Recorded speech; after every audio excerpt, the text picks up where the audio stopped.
I'm going to be answering Waec 2019 chemistry objective past questions, and this is question number 2.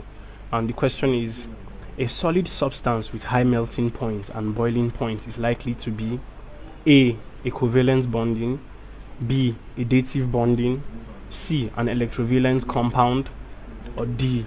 a non-metal. So what they want you to consider in this question is what type of the bond that the atoms or molecules that forms this substance they speak of possesses. In other words, they are asking you, or the question they are trying to ask you is, this exact substance, this solid substance with high melting and boiling points, what type of bond exists between its components or constituent atoms and molecules? So the options, I would be breaking down the options, and then we would select or choose the answer or see the answer. Option A is a covalent bond. Now, a covalent bond is basically a kind of chemical bond that involves sharing of electron pairs between atoms. So any type of bond where basically you have the electrons being shared in order for both constituent atoms to achieve their neutral states, or octet or duplet states rather, as the case may be. That sort of bond is a covalent bond. A popular example is a water molecule, in which each hydrogen atom shares an electron with the oxygen atom. So the other option is option B, which is a dative bond. Now, in a dative bond can also be referred to as a coordinate covalent bond, and it's a kind of covalent bond in which the electrons that are to be shared are derived from one of the constituent atoms. So, for example, in a phosphate molecule, you have phosphorus, the phosphorus atom, or the supplying the three supplying the three electrons that are going to be shared, or that will be shared with the three oxygen atoms, in order to to achieve that state, the ideal state. And C is an electrovalent compound. Now, an electrovalent compound, of course, is a kind of compound, or basically an electrovalent compound is a compound that comprises of atoms that are bonded together by an electrovalent bond. And for electrovalent bonds are formed by positive and negative, positively and negatively charged atoms, so, or which are ions, because being charged. So these electrovalent bonds usually are stronger than covalent and dative bonds because of that strong force of attraction, that strong attractive force between the positive and negative ions that make up the compound.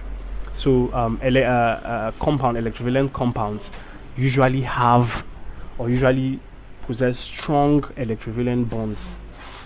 Now, for non-metals, of course, non-metals are basically elements, or found elements on the periodic table that require electrons, that receive electrons to achieve octet or duplet state. So from the explanation I have just given, the answer to the question is C, which is electrovalent compound. Now, I have earlier stated that electrovalent compounds have very strong electrovalent bonds among their constituent atoms.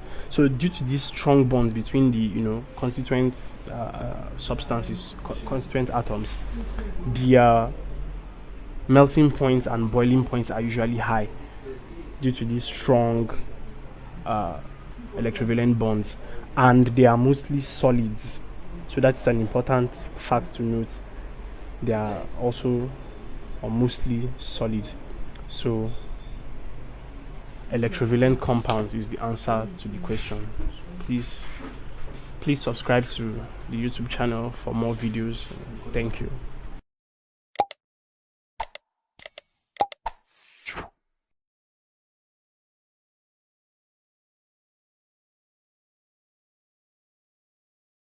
Hello, I will be answering Waec 2019 Chemistry Objective Past Question 3.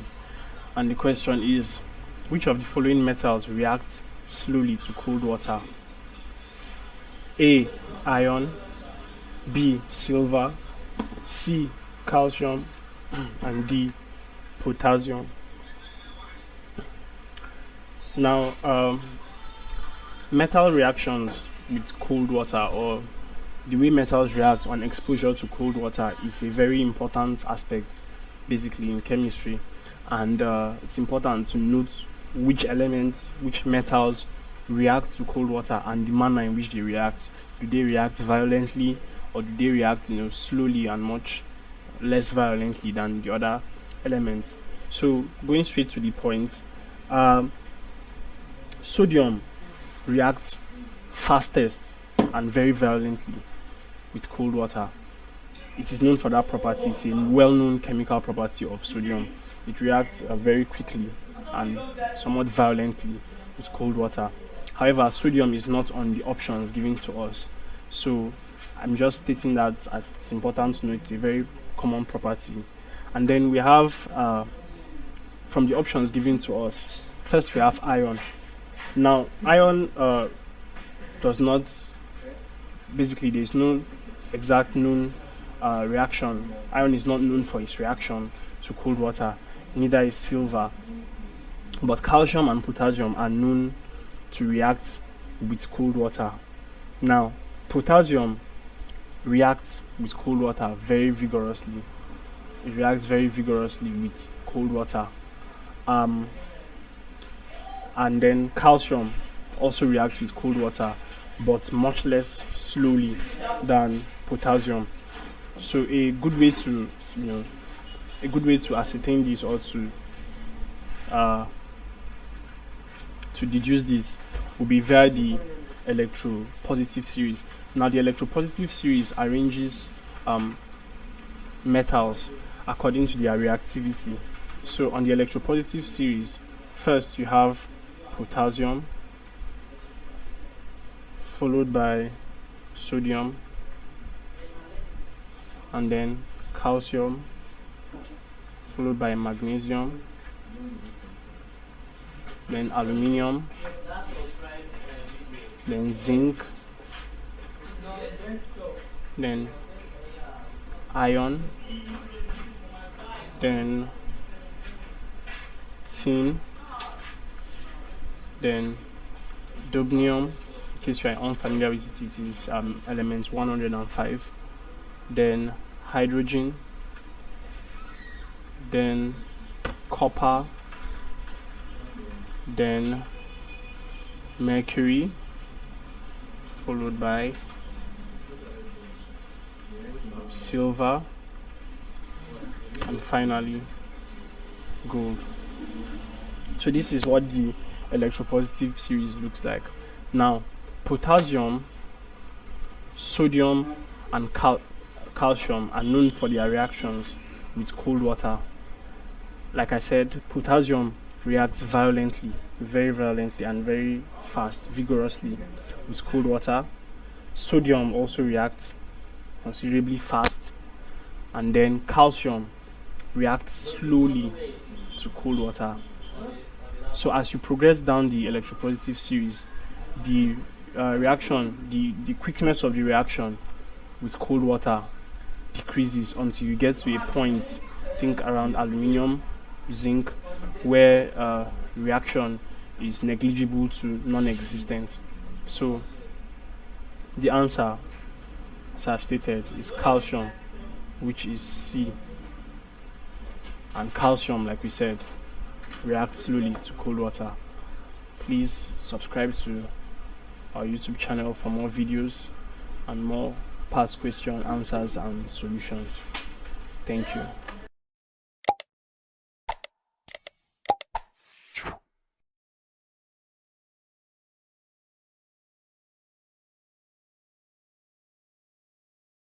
Hello, I'll be answering Waec 2019 Chemistry Objective Past Question 4. And the question is, which of the following elements has the highest ionization energy? A. Calcium, B. Fluorine, C. Chloride, and D. Magnesium. Now, ionization energy is one of the properties or characteristics that elements or atoms on the periodic table exhibit, and ionization energy refers to the amount of energy required to remove an electron from each atom in a mole of gaseous atoms, producing 1 mole of gaseous ions with positive charge. Now let me break it down. Basically, ionization energy is the amount of energy that an atom requires to remove an electron, right? To remove 1 electron from its outermost shell from each atom, from each of the atoms in a mole contained, from each of the atoms contained in 1 mole of gaseous atoms. So the energy required by, the amount of energy required by an atom to remove 1 electron, to remove an electron from each atom in 1 mole of a gaseous atom is referred to as ionization energy. Now, an important fact to note is that the more electropositive an element is, or the atom of an element is, the higher the tendency it is to lose an electron, because electropositive atoms are majorly metals, and basically metals are known as electron donors in reactions. So what I just said basically in simpler terms means that an electropositive atom or an atom of a metal is much more likely to lose electrons than much more electronegative atoms. So looking at the options here, you have calcium, which is basically a metal. You have fluorine, which is a highly reactive non-metal. You have chlorine, which is also another non-metal, and then you have magnesium, which is also a metal. So calcium and magnesium are metals, and because they are metals,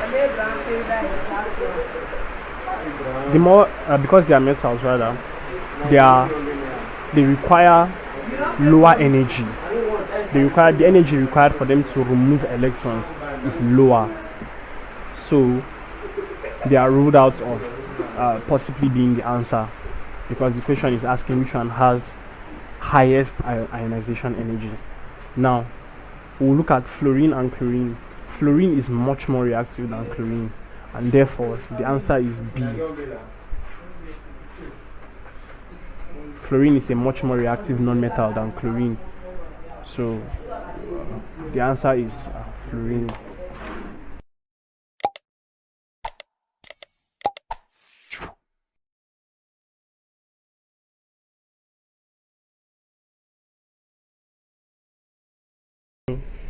I'll be answering Waec 2019 Chemistry Objective Past Question 5. And the question is, the bleaching action of chlorine is through the process of A. Hydration, B. Hydrolysis, C. Reduction, and D. Oxidation. Now it's important to note that the bleaching action of chlorine is one of the most important actions, chemical properties, or in fact one of the most common questions asked under chlorine. And the bleaching action of chlorine is basically through the process of oxidation. Now, oxidation is option D, which is the answer to the question. Now, most bleaching agents out there make use of this mechanism or this bleaching action of chlorine in order to carry out their functions. So how exactly does this mechanism occur? The bleaching action of chlorine is based on oxidation. Now, when chlorine is exposed to water in general, when chlorine is exposed to water, it reacts with water, and the products formed are hydrochloric acid and hypochlorous acid. Now, hypochlorous acid further disintegrates due to the fact that it is very unstable. So hypochlorous acid disintegrates into hydrochloric acid and oxygen. Now, this oxygen atom is the one that reacts with the colored material. So you have a colored material reacting with oxygen, and when this reaction occurs, the colored material becomes colorless. In other words, it's bleached. So this is the mechanism that works for removal of stains as well, because basically stains are colored material, and trying to remove stain will involve using a bleaching agent, one of which, or most of which make use of the bleaching action of chlorine, or make use of chlorine as one of their constituent products to remove stains, which are basically just colored materials, or to turn them colorless. So that is the bleaching action of chlorine. That is the mechanism of how chlorine functions to remove stains and colored or colors. So endeavor to subscribe to this YouTube channel for more videos and also more past questions and answers. Thank you.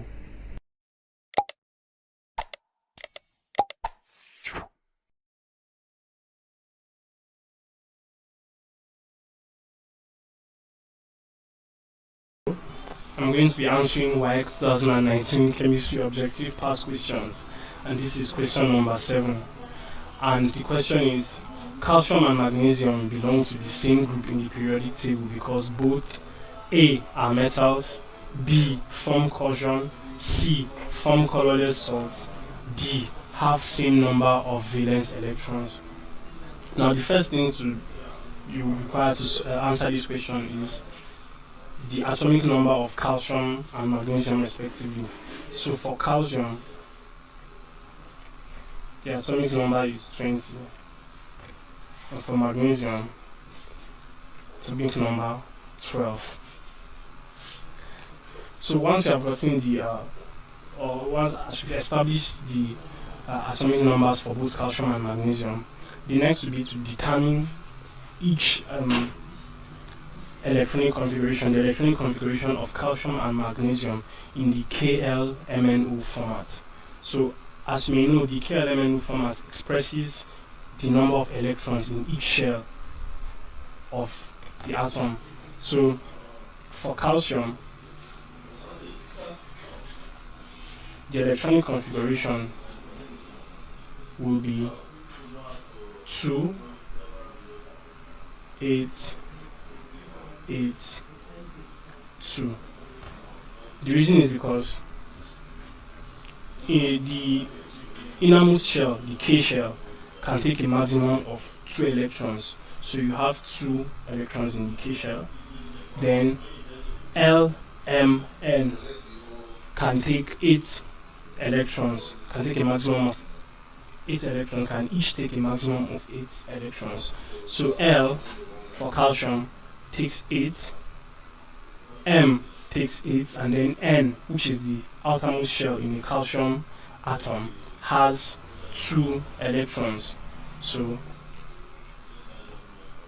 for magnesium, the configuration will be 2, 8, 2.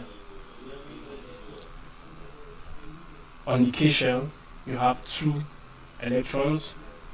On the L shell, you have 8, which is the maximum number you can take.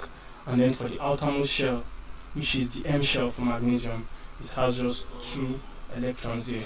So you would notice that if you add the numbers here, 2 plus 8 plus 8 plus 2 is 20, which is the atomic number for calcium.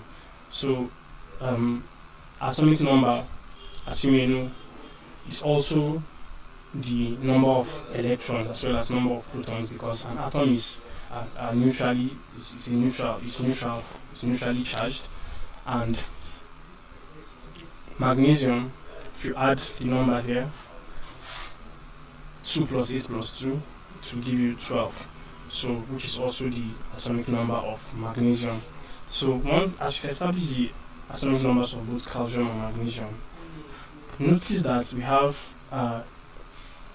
both calcium and magnesium have 2 electrons on the outermost shell. Now these electrons on the outermost shell, are what are known as the valence electrons.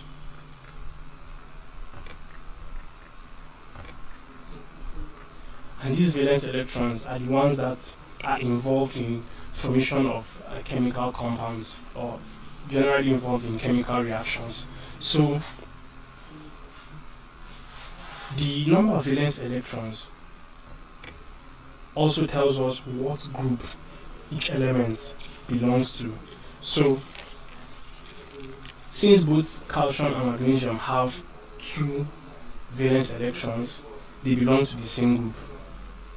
So the answer is D, as we have rightly established. So we can now see the reason why both calcium and magnesium belong to the same group, and that reason is because they both have the same number of valence electrons, or the same number of electrons on the outermost shell. Please, if you are subscribe to the YouTube channel, for more videos and also for more past questions and answers. Thank you.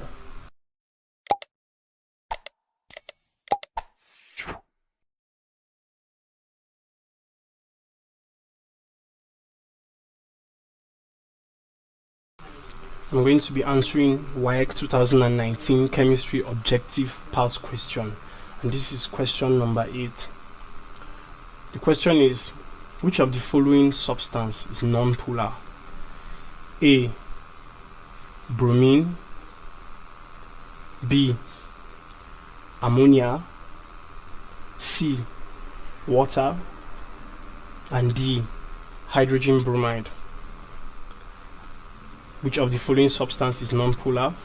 A. Bromine, B. Ammonia, C. Water, and D. Hydrogen bromide. So to answer this question, the first question you would ask yourself is, what exactly is a non-polar compound, or what is a non-polar substance?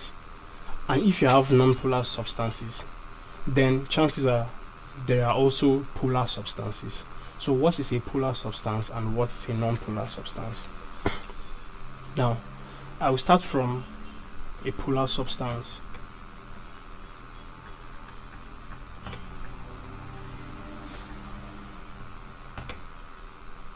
A polar substance or compound is any substance or any compound that has slight charges within that particular compound. A polar compound possesses charges within the constituents that make up that particular compound, and those charges exist due to electronegativity.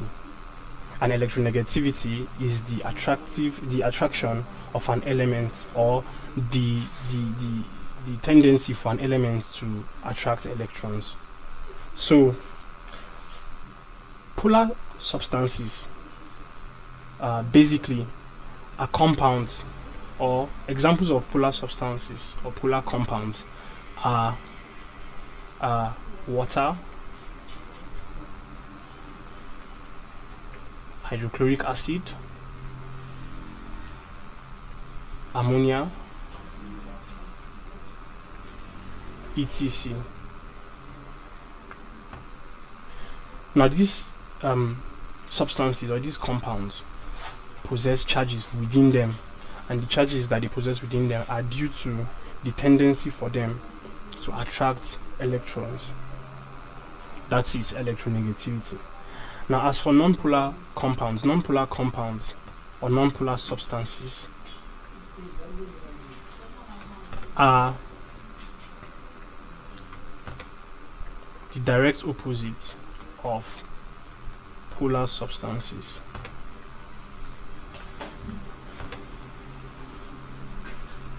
And nonpolar substances, basically, just for the sake of clarity, are compounds that do not possess charges within them, and usually they are diatomic molecules. Most nonpolar substances are diatomic molecules. Other examples of nonpolar compounds include hydrocarbons such as benzene,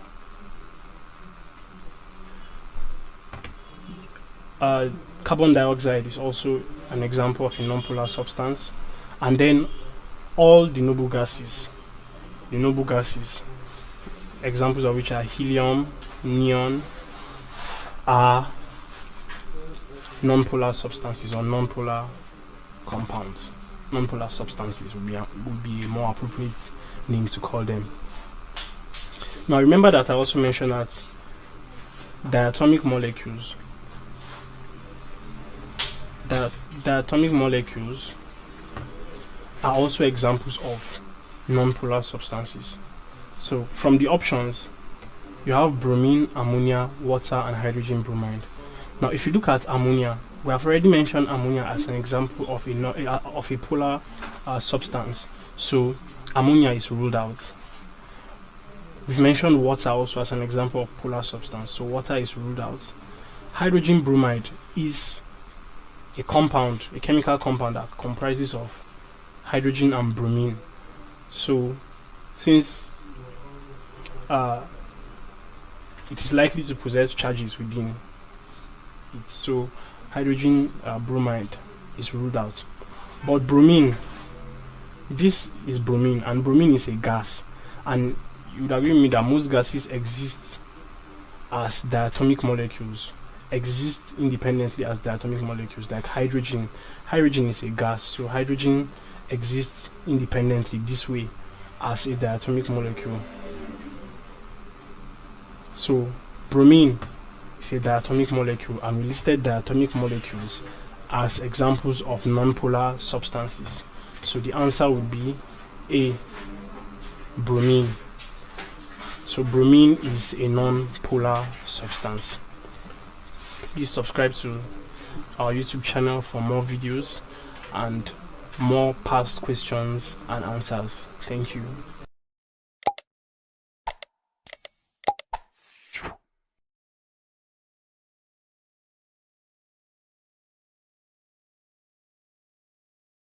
Hello, I'm going to be answering Waec 2019 chemistry objective past questions, and this is question 9.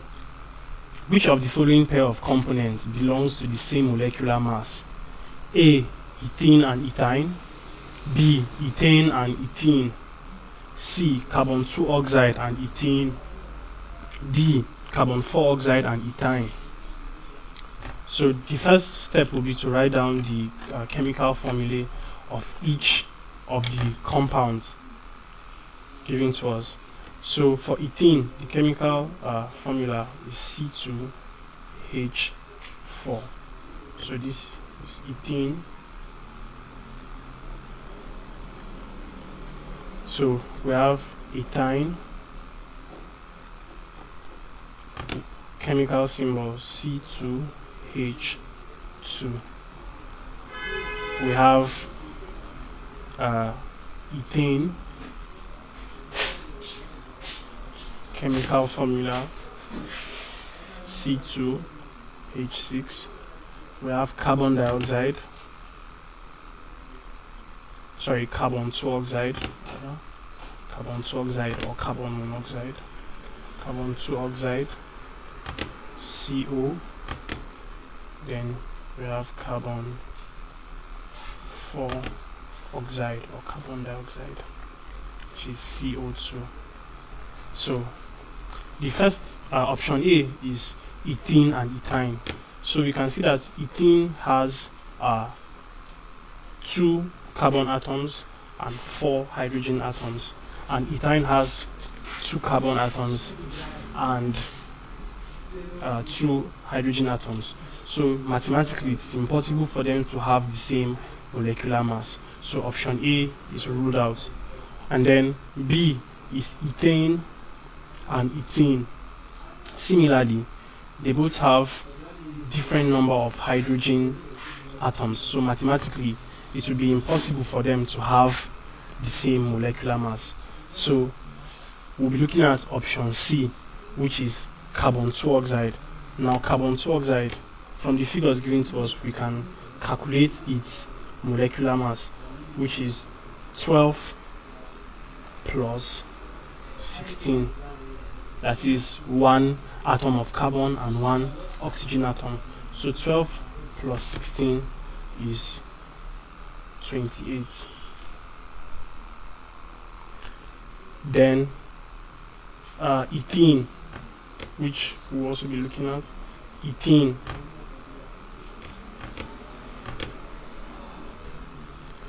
Ethene has 2 carbon atoms, so 12 multiplied by 2 plus 1 multiplied by 4. 12 multiplied by 2 is 24. 1 multiplied by 4 is 4. So 24 plus 4 is 28. Now carbon 4 oxide, 12 plus 16 multiplied by 2. Now 16 multiplied by 2 is 32, and 32 plus 12 is 44. And then ethine, C2H2, which is 12 multiplied by 2 plus 1 multiplied by 2. So 12 multiplied by 2 is 24 plus 1 multiplied by 2, which is 2. So 24 plus 24 plus 2 is 26. So from this we can see that ethene has a molecular mass of 28 and carbon 2 oxide has a molecular mass of 28. So our answer will be C, which is carbon 2 oxide and ethene.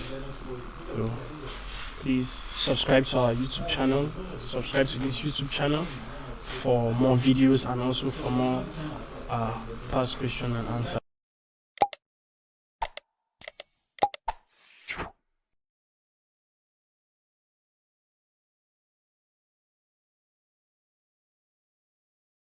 Hello, I'm going to be answering Waec 2019 chemistry objective past question, and this is question 10. When an equilibrium is established between dissolved and undissolved solute, the solution is said to be A, saturated, B, unsaturated, C, concentrated, and D, diluted. So the first thing I would like to establish is that a solution is made up of 2 parts or 2 components, a solute and a solvent.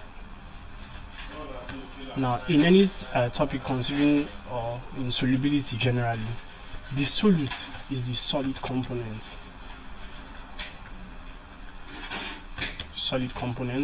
And the solvent is usually the liquid component. So if you have a solution of salts and water, which is sodium chloride and water, the sodium chloride is the solute and the water is the solvent. So for a saturated solution, unsaturated solution, concentrated solution, and diluted solution, the definition of these terms each depend on the amount of solutes you have in the solvent. So for a saturated solution contains the maximum amount of solutes that the solvent is capable of dissolving. So when a solvent contains the highest number of solutes that it is capable of dissolving, that solution, the solution formed, is said to be a saturated solution. For example, if you have let's say at a particular temperature you have, let's say, a liter of water and you dissolve 36 grams, for example, of sodium chloride in it. If you can no longer dissolve more solute, more sodium chloride in that 1 liter of water after putting 36 grams of sodium chloride, the solution is said to be saturated at that particular point. So you can express it by saying 36 grams of sodium chloride is enough to saturate 1 liter of water at any given or at a particular temperature, let's say 25 degrees or 25 degrees Celsius or any other, a hypothetical temperature. So for an unsaturated solution, the amount of solute that is present in the solution or that is present in the solvent or that has been dissolved in the solvent is less than the maximum amount of solute that the solvent is capable of dissolving. So let's use the same as sodium chloride and water instance. Now, if we have established the fact that 36 grams of sodium chloride is enough to saturate 1 liter of water, if you have less than 36 grams of sodium chloride in 1 liter of water, then it can be said that the solution you have is unsaturated, because the amount of solutes that you have in that water, in that solvent, is less than the maximum amount that can be dissolved. So in that instance, the solution is said to be unsaturated. Then for a concentrated solution, a concentrated solution is one that contains relatively large amounts of dissolved solutes. So if, let's say, in 1 liter of water also, for example, you dissolve a large amount of solute, let's say the solute in this, let's say the solute is sugar. So if you dissolve a considerably large amount of sugar in 1 liter of water, the solution can be said to be concentrated. Let's say you dissolve, let's say 30 grams of sugar in 1 liter, the solution can be said to be concentrated.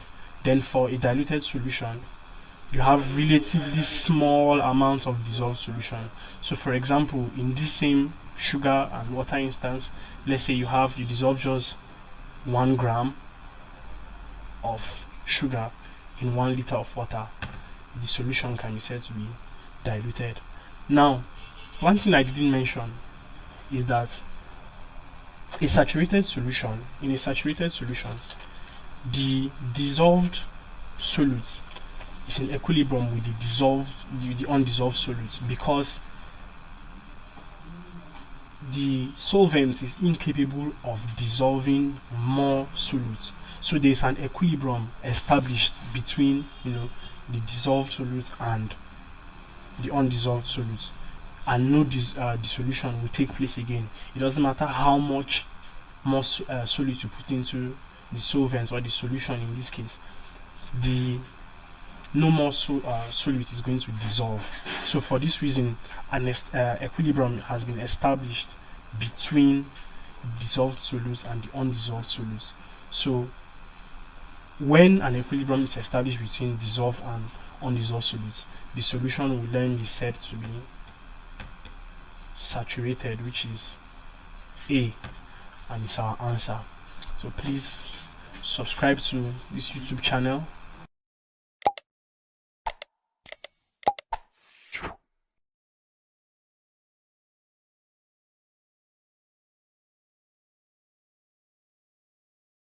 I'm going to be solving Waec 2019 chemistry objective past question, and this is number 11. And the question is, how many moles of carbon dioxide contains 16.0 grams of oxygen?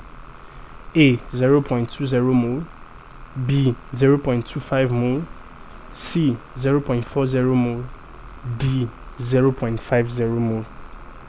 Now, the first fact you need to establish is that 1 mole of oxygen is contained in 1 mole of carbon dioxide. So I need you to just remember that fact. Next, we need to determine the number of mole of oxygen present in 16 grams of oxygen. So how many moles is present in 16 grams of oxygen? So number of mole is equal to mass over molar mass.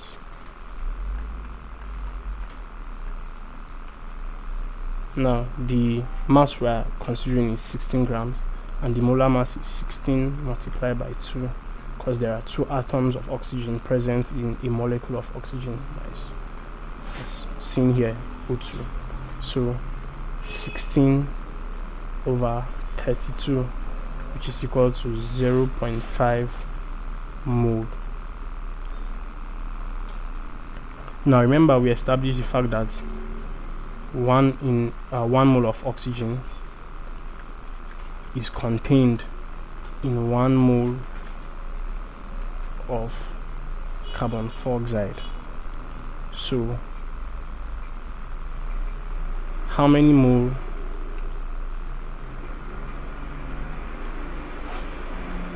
of oxygen?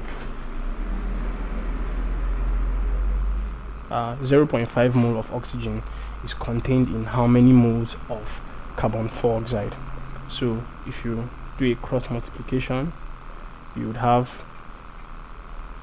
this way, which is x multiplied by 1, that is x. So x will be equal to 0.5 multiplied by 1, which is 0.5. So our answer is 0.5 mole of carbon dioxide. So our answer is D, 0.5 mole of carbon dioxide is, so 0.5, D is our answer. So please subscribe to this channel for more videos and for more past questions and answers. Thank you.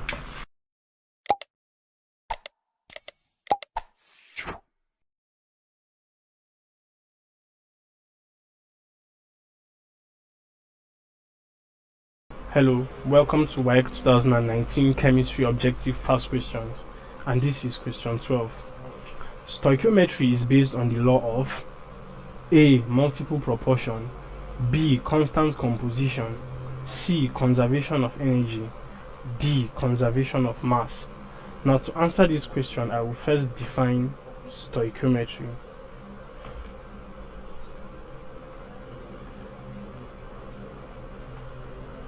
Stoichiometry is the relationship between the relative quantity of substances taking part in a reaction. The relationship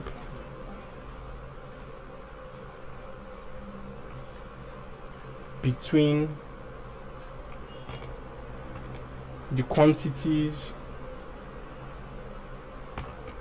of substances taking part in a reaction, in a chemical reaction. So in order to answer this question, we need to define each of the options to see which one is closest, or to see which one gives us an idea on what stoichiometry is all about. Now, the law of multiple proportion, like I said, it's a law. So multiple proportion states that if two or more elements form more than one compound,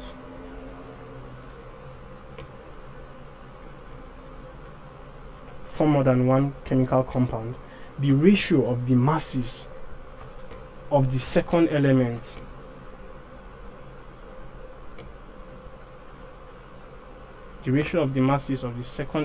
which is element 2, and a fixed mass of element 1 will always be ratios of small numbers.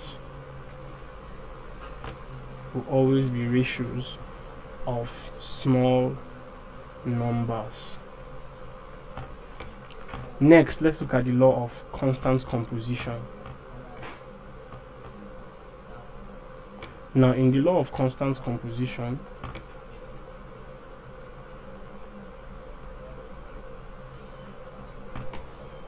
a given chemical compound will always contain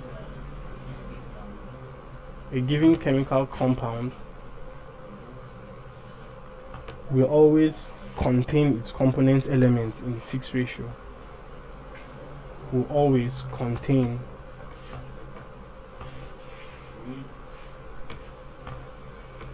its elements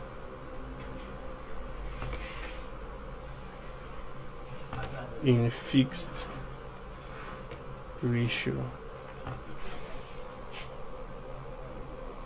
Now, for the law of conservation of energy,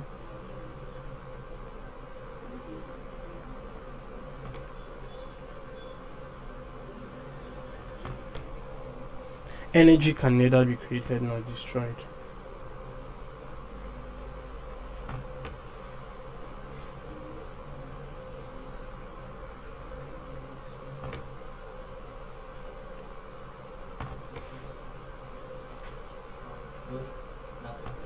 And lastly, for the conservation of mass,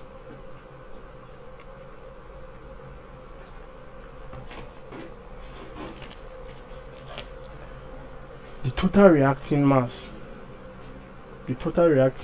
of compounds involved in a reaction is equal to the total mass after the reaction.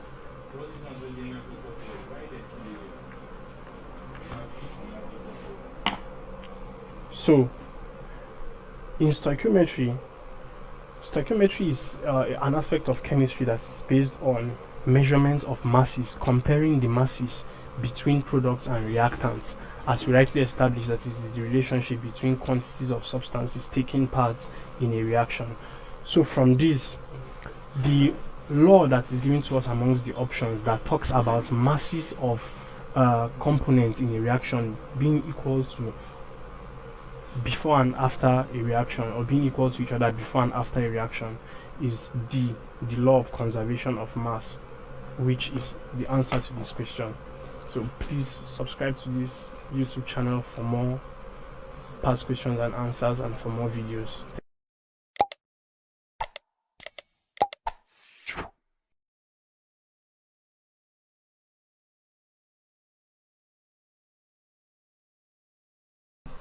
And welcome to Waec 2019 Chemistry Past Questions.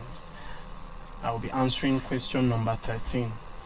The question is, what percentage by mass of hydrogen is present in CH3COO3, which is ethanoic acid? A, 1.7%, B, 5.0%, C, 6.7%, D, 7.1%. Now, in order to find this, to solve this question, you need to first find the total mass of the element you are looking for. That is the total. You have to first of all find the total mass of hydrogen and divide it by the molar mass of this compound. So you find the total mass of hydrogen in this compound and then divide it by the molar mass of this compound. So in this compound you have 3 molecules of hydrogen plus 1, that is 4 atoms rather of hydrogen. Now percentage by mass of hydrogen is equals to total mass of hydrogen divided by molar mass of ethanoic acid. Now the total mass of hydrogen, the atomic mass of hydrogen is 1, and you have 4 atoms of hydrogen in this compound, so you have 3 here and 1 here, so that is 1 multiplied by 4 divided by the molar mass of ethanoic acid, which is 60, which has been given to us here. So 4 over 60 is equal to 6.67. Now remember that this is in percentage, so 6.67% is our final answer, and 6.67% is approximately 6.7%, and that is option C, which is the answer to this question.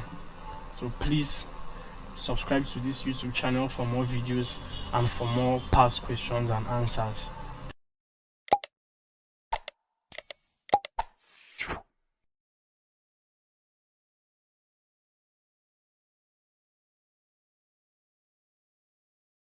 I'm going to be answering Waec 2019 chemistry past questions, and this is question number 14.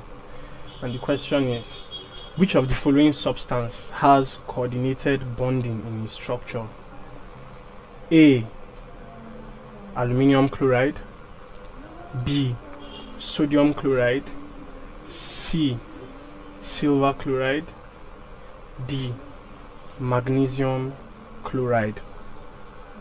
Now, first let us define what a coordinate bond is, or we need to know what coordinated bonding is.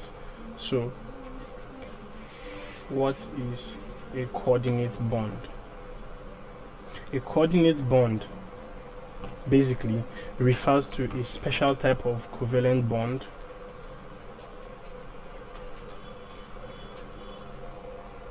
where only one atom donates the electrons to be shared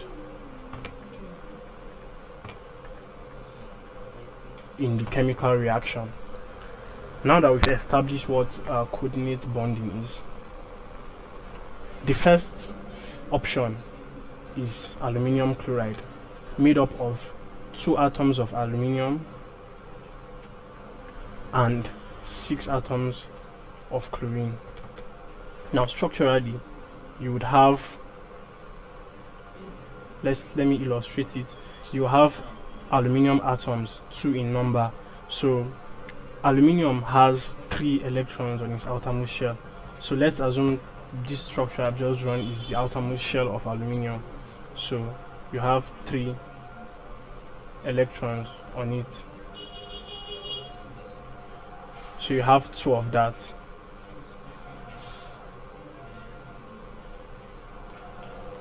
Three electrons on the outermost shell. And then for chlorine has 7 electrons on its outermost shell. So let's illustrate that. So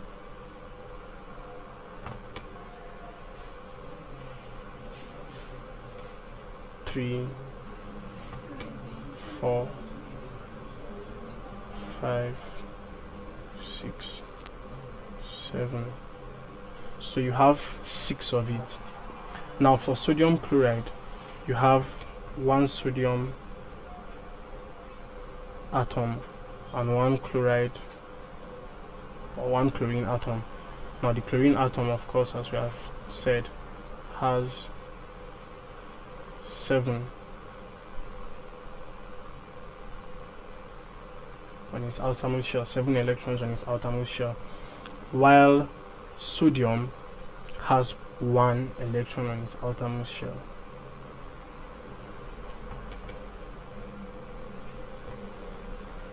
Now silver also has 1 electron on its outermost shell in silver chloride. So silver has just 1 electron on its outermost shell, and it combines with a chloride ion with 7 on its outermost shell, 7 electrons on its outermost shell. Magnesium chloride. Magnesium has 2 electrons on its outermost shell. So let's take this to be our magnesium with 2 electrons on its outermost shell. Now it combines with two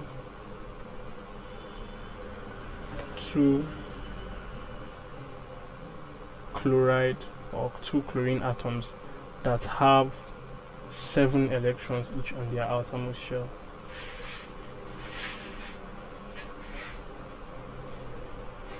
So that is it. Now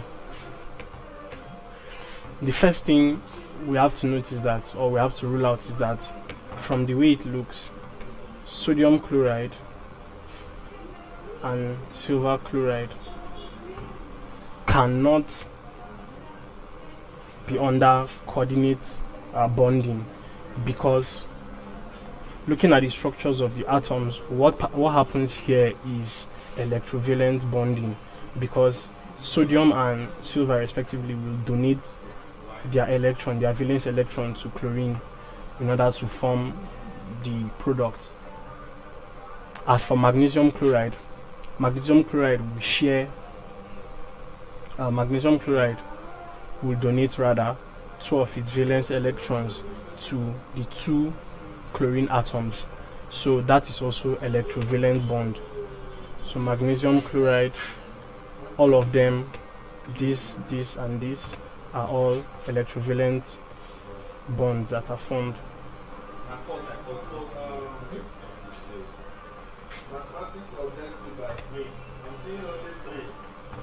Now, looking at this, the only one which is not an electrovalent bond is option A, which is aluminium chloride. Now, in the aluminium chloride structure, the aluminium ion will the 2 aluminium atoms each will give 1 atom to each. We share 1 atom to each of the 6 chloride ions, creating or forming the product. So for example, you have each aluminium atom has 3 valence electrons, 1, 2, 1, 2, 3.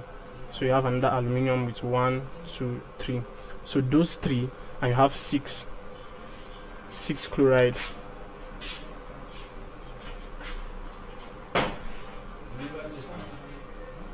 So you have 6 chlorine atoms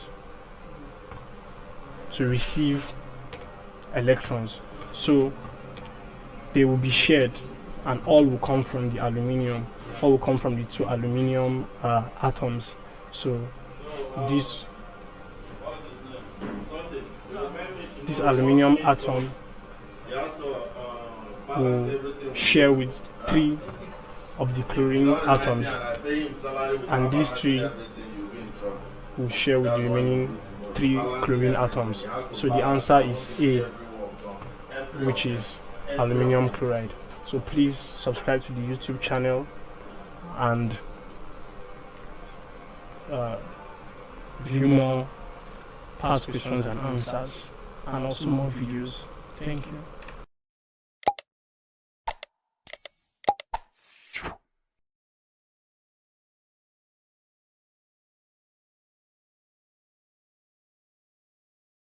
Hello, I'm going to be answering Waec 2019 chemistry past questions, and this is number 15.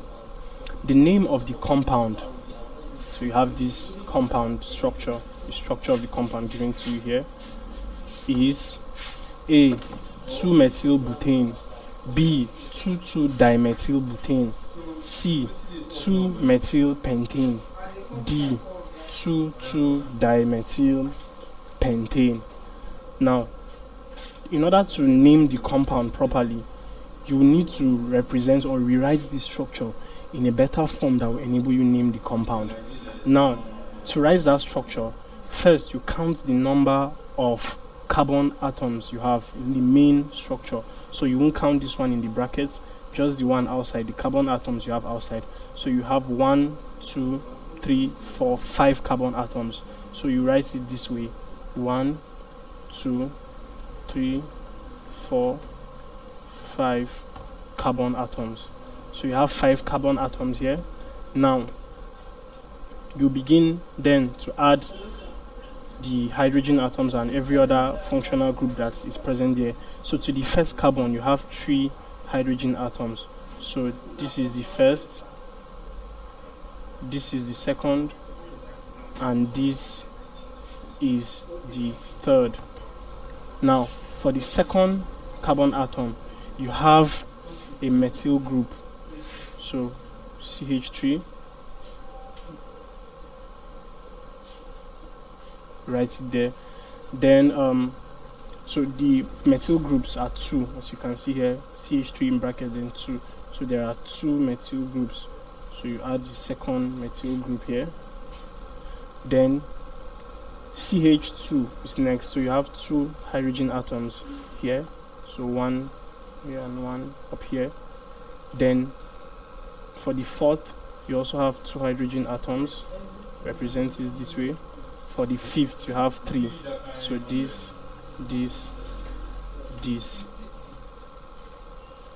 3 hydrogen atoms. Now that we have represented it in this structure, the next thing we will do is to name it. How do you name an organic compound? First, you count the number of carbon atoms, starting from the carbon atom closest to the functional group. So this is carbon atom 1, this is 2, this is 3, this is 4, this is 5, and it is an alkane because there is no double bond or triple bond. It's all single bonds linking each of the carbon atoms. So that then means that, and since you have 5 carbon atoms, it means the name will end in pentane, which is 5 carbon atoms. Now, next thing you will do is the carbon atom where you have the functional group, to the carbon atom where you have the functional group, you determine which functional group is attached to that carbon atom. So the functional group you have there is methyl, and you have 2 methyl attached to the carbon. So the carbon is the second carbon, and both methyl groups are attached to the second carbon. So that will be 2, 2, because you have 2 methyl groups attached to the carbon atom. Di, of course, di standing for 2, dimethylpentane, 2,2-dimethylpentane, and the answer to that is D. So that is the answer to this question and how to name an organic compound. So please subscribe to this YouTube channel for more past question and answers and for more videos. Thank you.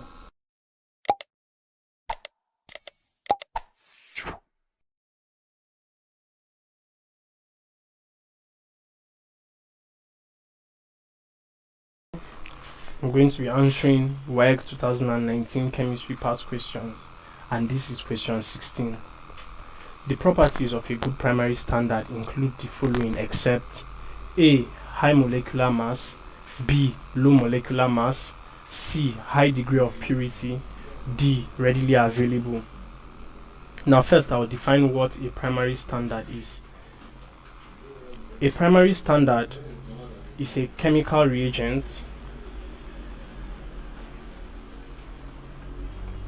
that has high purity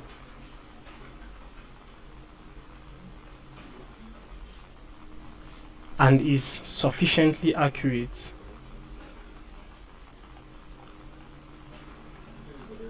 such that it is not calibrated by another reagent. Now, what are the properties of a good primary standard? We will look at the options and define each of them one after the other in order to see how each of them affects a standard or affects a primary standard. Now, high molecular mass. High molecular mass is important because a primary standard needs to have a relatively high molecular mass that allows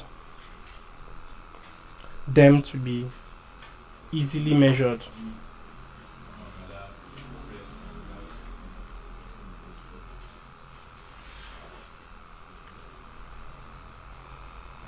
Now, a high molecular mass enables the primary standard to be easily measured and accurately weighed without or with minimal error. Now, low molecular mass.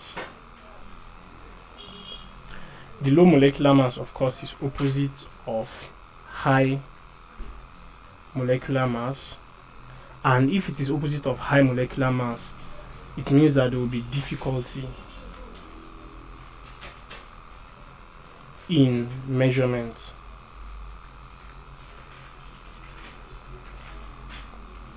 High degree of purity.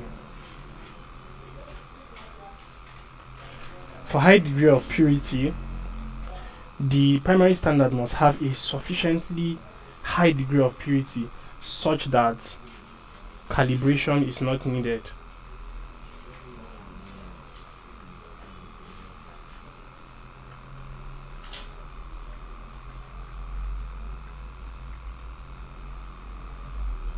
And lastly, readily available.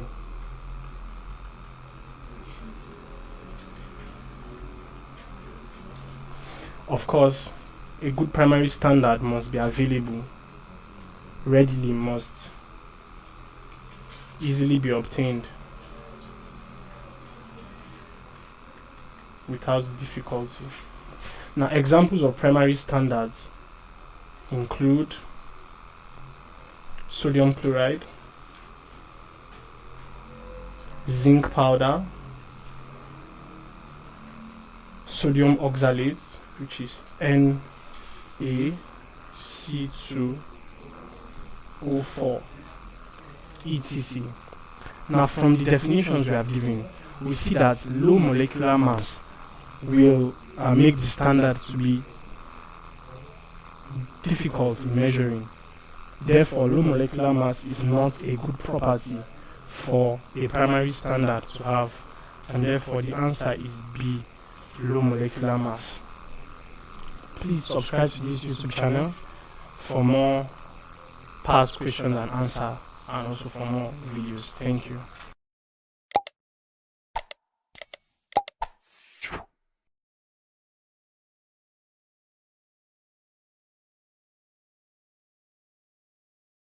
I'm going to be answering Waec 2019 Chemistry Objective Past Question 17.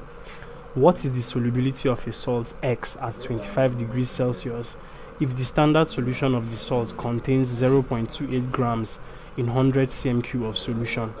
A. 0.05 moles per dm cube, B. 0.10 moles per dm cube, C. 2.60 moles per dm cube, D. 2.80 moles per dm cube. Now, solubility is equal to mass over molar mass multiplied by 1000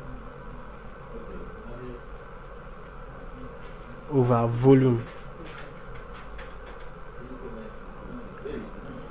Now, the mass is 0.28 grams, so that is 0.228 divided by the molar mass, which is this, x equals 56 grams, that is 56.0 multiplied by 1000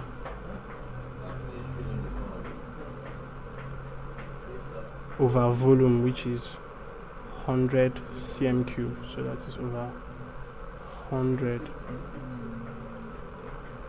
Now if you solve that, the answer is 0.05 moles per dm cube, and that is option A. So option A, 0.05 moles per dm cube, is the answer to the question. So please subscribe to this YouTube channel for more videos and more past questions and answers. Thank you.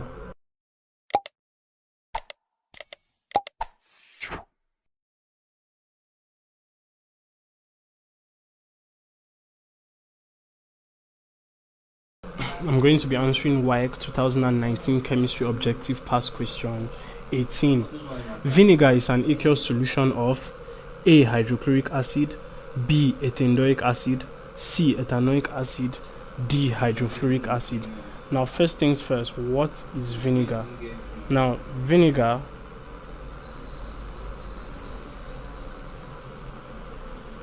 is basically a solution or a substance, a liquid substance that is made up of ethanoic acid, an aqueous solution of ethanoic acid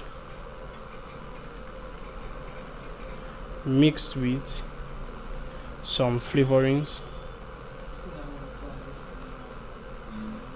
and also mixed with some trace chemicals.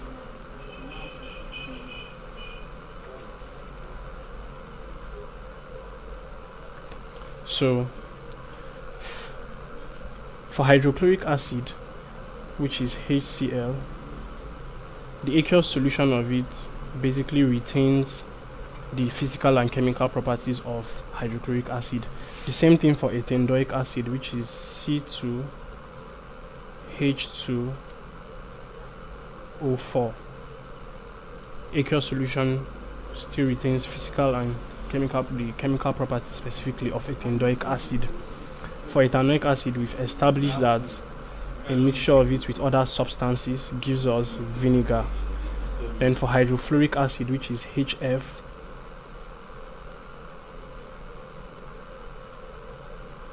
the aqueous solution of it also retains the chemical properties of hydrofluoric acid. So having established the fact that aqueous solution of ethanoic acid mixed with other substances gives us vinegar, our answer is C, which is ethanoic acid. So please subscribe to this YouTube channel for more videos and more past questions and answers.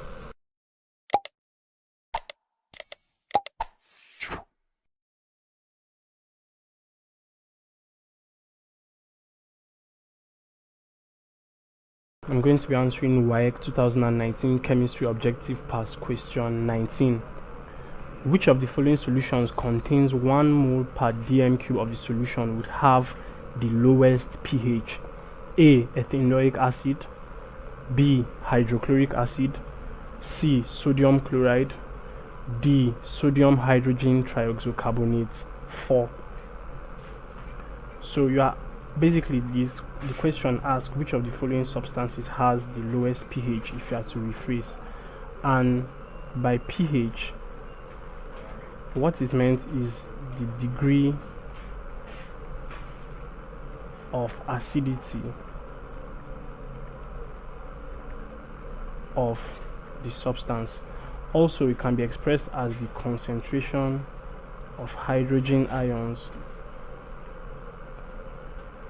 in a substance. So that is the pH of the substance. Now, the pH of a substance is measured using a pH scale. And basically, a pH scale has values ranging from 0 to 14. So, from 0 to 6. Values from 0 to 6 are acidic.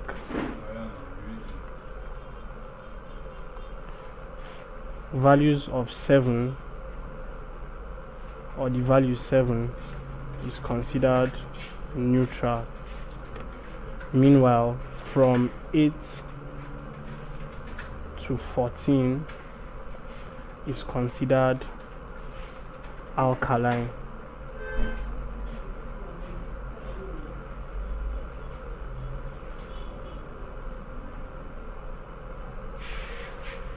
So these are the pH values.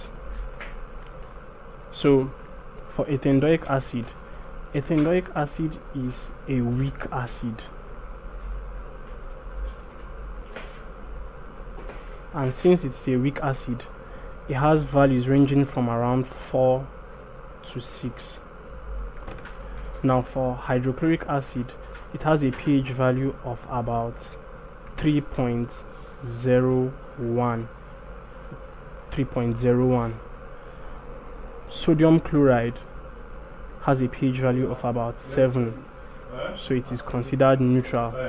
And then sodium hydrogen trioxocarbonate 5, or sodium hydrogen trioxocarbonate 4, has a pH value of about 8.3, between 8.3 to 9.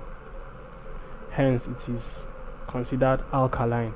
So from this question, the lowest pH is hydrochloric acid, and hydrochloric acid is option B, which with a pH value of 3.01 has the lowest pH and is the answer to this question. So please subscribe to this YouTube channel for more videos and for more past questions and answers. Thank you.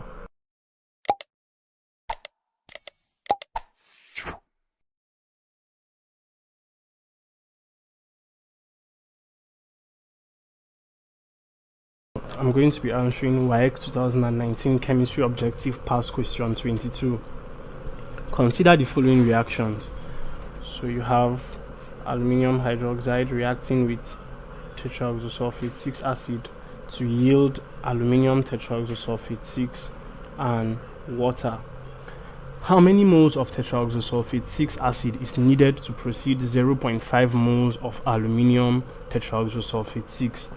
A. 0.5, B. 1.0, C. 1.5, D. 3.0. Now looking at the reaction, we see that 3 moles of tetraoxosulfate 6 acid, that is 3 moles of H2SO4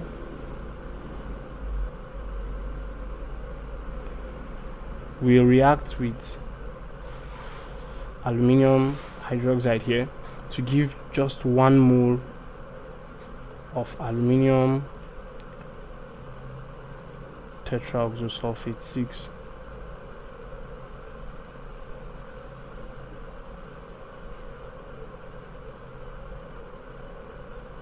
So we have just 1 mole produced.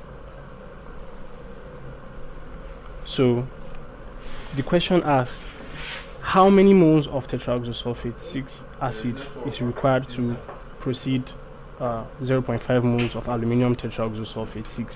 So let's call that amount, that number of moles of tetraoxosulfate 6 acid required, as X. Let's call it X, which is our unknown number of moles.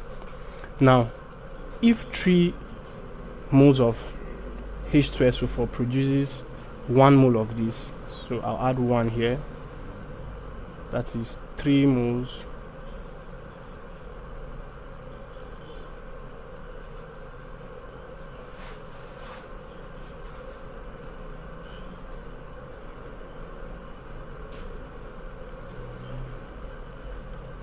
produces 1 mole,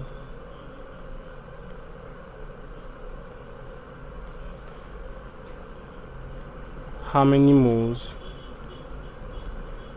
will produce 0.5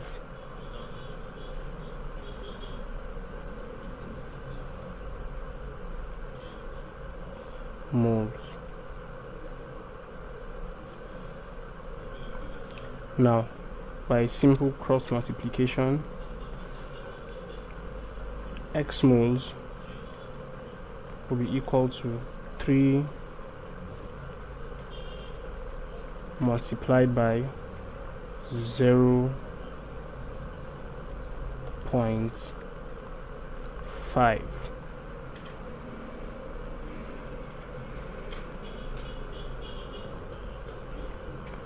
and that is equal to 1.5 moles.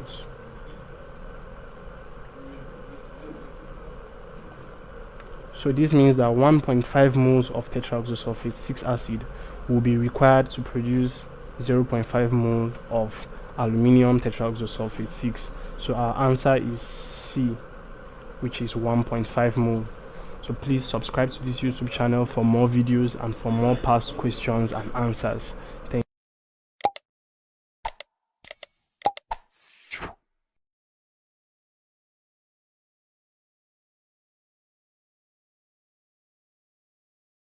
I'm going to be answering Waec 2019 Chemistry Objective Past Question 23. Which of the following pair of substance has the highest neutralization? A. Strong acid and strong base. B. Weak acid and weak base. C. Strong acid and weak base. D. Weak acid and strong base. Now, first things first, what is a neutralization reaction?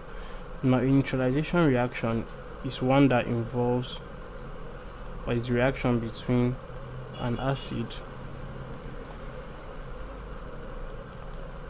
and a base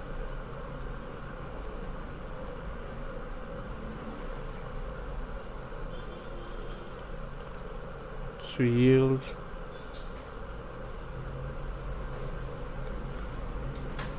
a salt and water.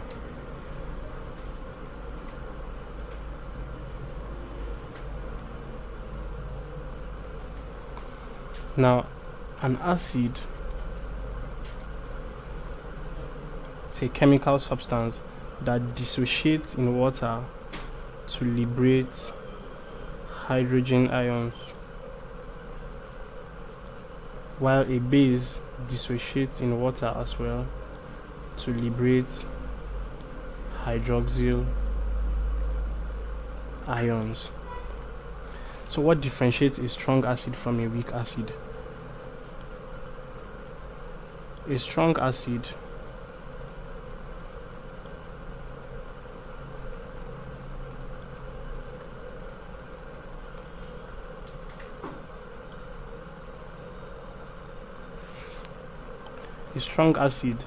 dissociates completely to yield hydrogen ions. So complete dissociation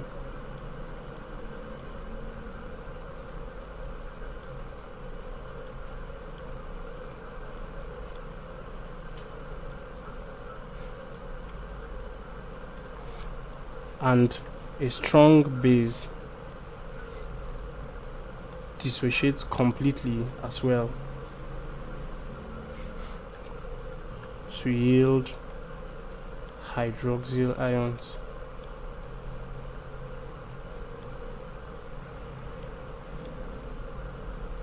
So for a weak base there is complete dissociation and hydroxyl ions are liberated. So when a strong acid and a strong base react, the complete dissociation of the hydrogen ions and the hydroxyl ions brings about ready formation of water, and because the positive ion has been dissociated from the acid and the negative ion dissociated from the base, the remaining part of the acid reacts with the remaining part of the base to form the salt. So for example, if you have the strong acid as hydrochloric acid and the strong base as sodium hydroxide, when the hydrogen ion is liberated and the hydroxyl ion liberated and water is formed, the sodium ion, which is the remaining part of the base, reacts with the chloride ion to give sodium chloride, which is a salt. So because of this complete dissociation and liberation of hydrogen and hydroxyl ion, the neutralization is very, very strong. Now for weak acid and weak base, an example of a weak acid is acetic acid.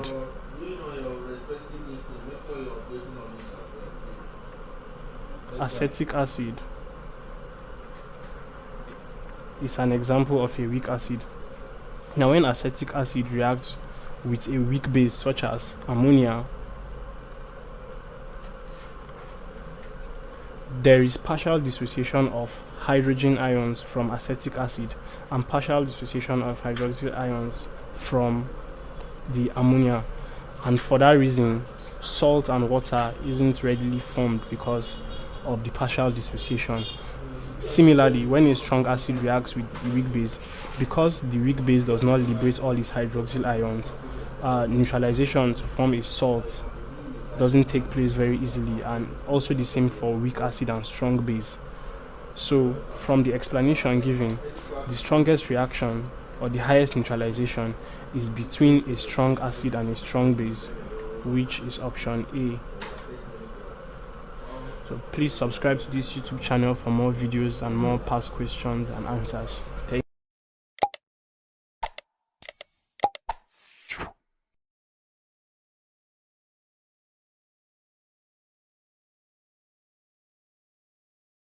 Hello, I'm going to be answering Waec 2019 Chemistry Objective Past Question 24.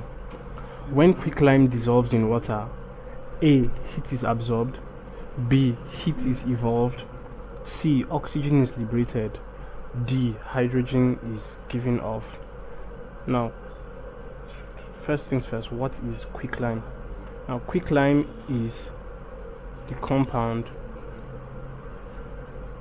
calcium oxide, and when calcium oxide or quicklime dissolves in water,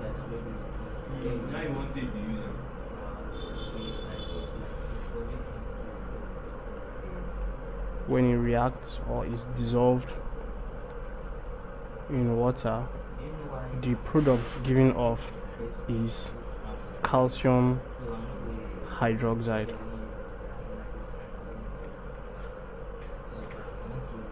And calcium hydroxide is also known as slaked lime. Slaked lime.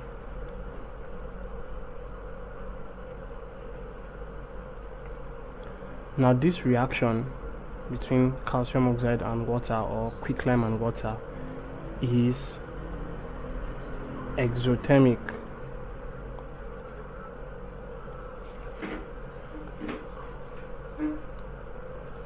It is an exothermic reaction, and an exothermic reaction is a reaction, simply put, where heat is evolved. Heat is evolved or given off in an exothermic reaction. Another way to put it, the enthalpy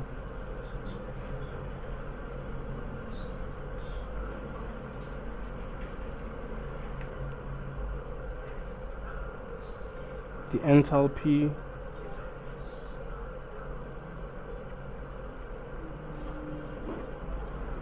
which is a unit used to measure the quantity which represents the equivalent of total heat in the system being this reaction. Now the enthalpy in an exothermic reaction is negative, and negativity shows that heat is lost.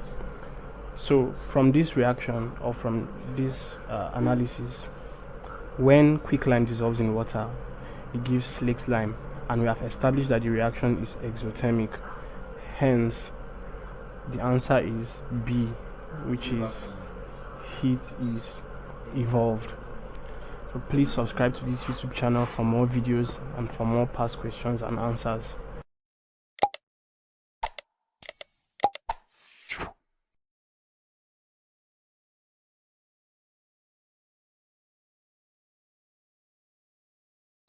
I'm going to be answering Waec 2019 chemistry objective past question 25. If the value of change in heat, that is delta H, is positive for a reaction, it means that the reaction is A, exothermic, B, endothermic, C, spontaneous, D, slow. Now delta H, or change in H, represents enthalpy, the enthalpy in a reaction, or the enthalpy in a given system. And this enthalpy is a thermodynamic quantity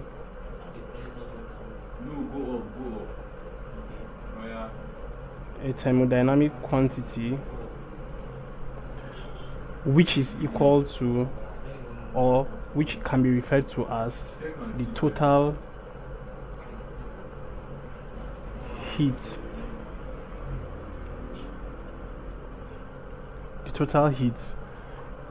or the total heat content of, or in a system.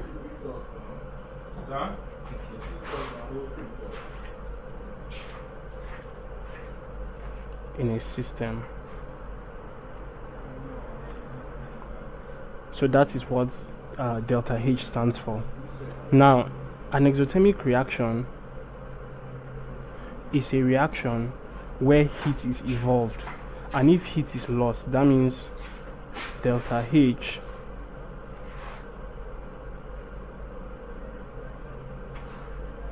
since heat is lost, delta H is negative.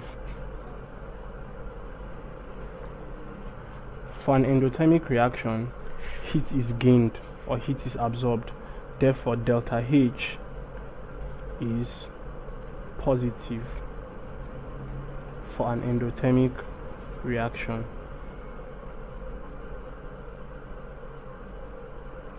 Now, a spontaneous reaction is basically a reaction that takes place on its own without intervention, and you cannot specifically say if a spontaneous reaction loses heat or gains heat. So the enthalpy of a spontaneous reaction is dependent on other factors, such as it being endothermic or exothermic. Now, a slow reaction is one in which the rate of the reaction is low, or the time taken for the reaction to be completed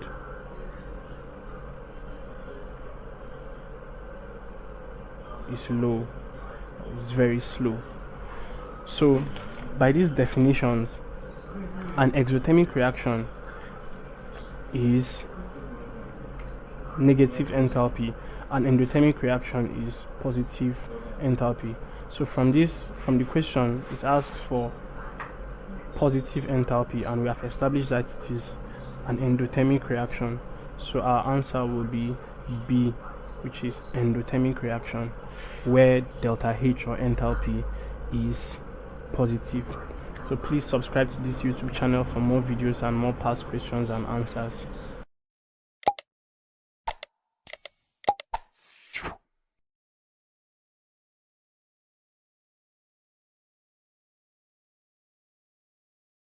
So I'm going to be answering Waec 2019 Chemistry Objective Past Question 26. Which of the following compounds is formed by the oxidation of ethanol? A. C2H4CO2H, B. C2H5CO2H, C. CH3OH, D. CH3CO2H. Now, first things first, ethanol belongs to the family of organic compounds known as alkanols.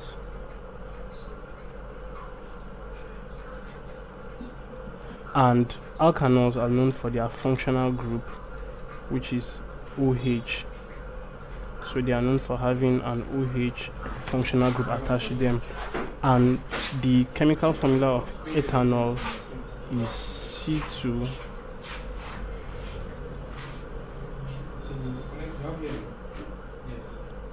C2H5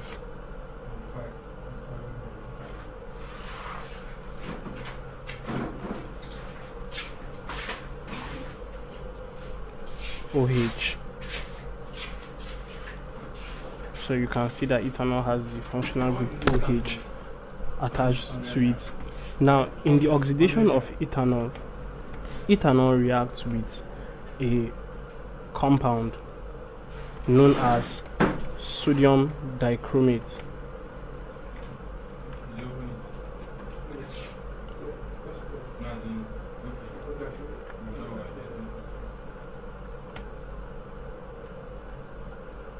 Sodium dichromate.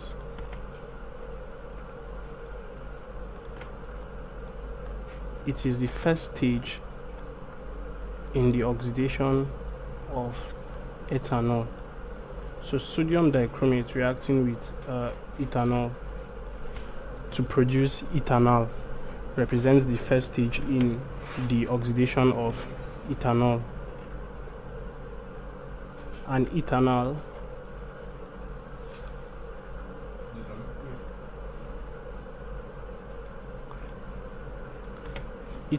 undergoes further oxidation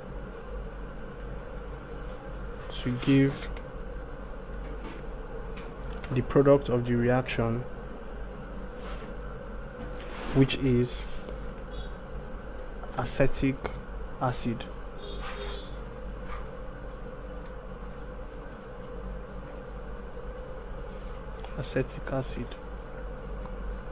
Now, acetic acid is also known as ethanoic acid and is represented by the formula CH3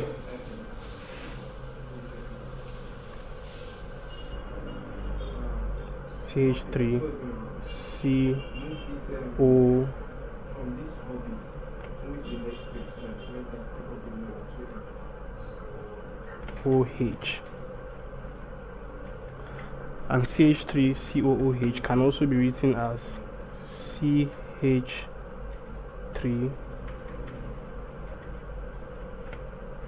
CO2H.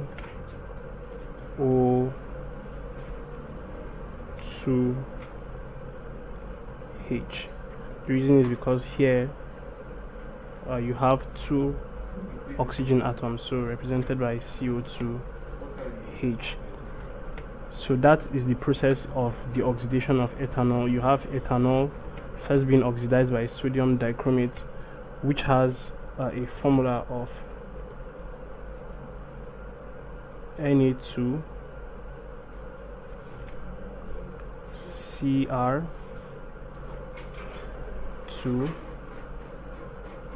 O7. So sodium dichromate oxidizes ethanol to give you ethanol, which is then further oxidized to acetic acid. And acetic acid is also called known as ethanoic acid and represented by this formula CH3COOH, which can also be represented as CH2CO2H. So by going by that explanation, the answer is D, which is acetic acid or ethanoic acid. So please subscribe to this YouTube channel for more videos and also for more past questions and answers.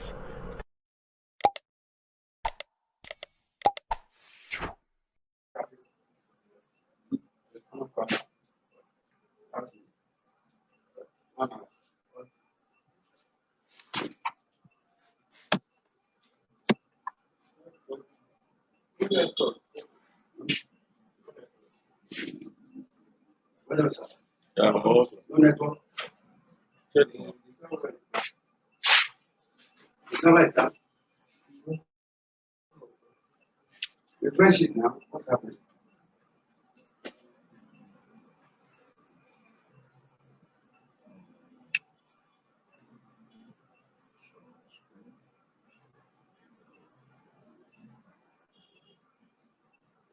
Three.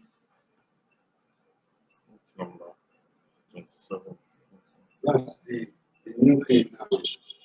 This cow cooking that we need that. You guys, Wack's is brand the whole campus. It's not easy to be like this before. Campus was bubbling of intellectual property, of people browsing, going up and down. They killed education, they killed everything, killed the economy. It's bad.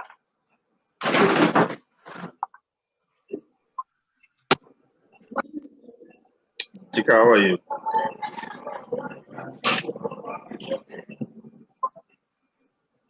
Hello. Yeah, Chika, how are you? Hi, sir. Good evening. Yeah. Good evening. Please let me know if you can see my screen for what's it called? Question. Yes, it is.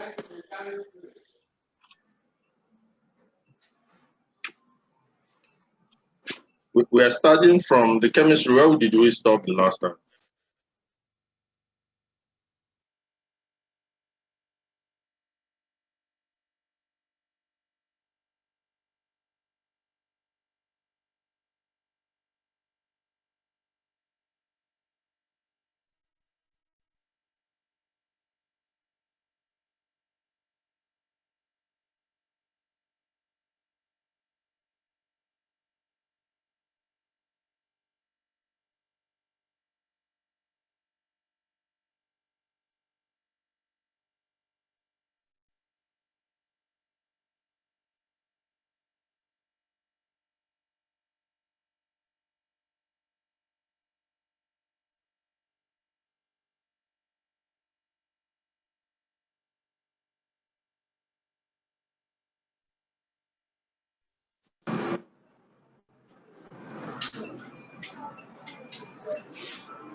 Yeah.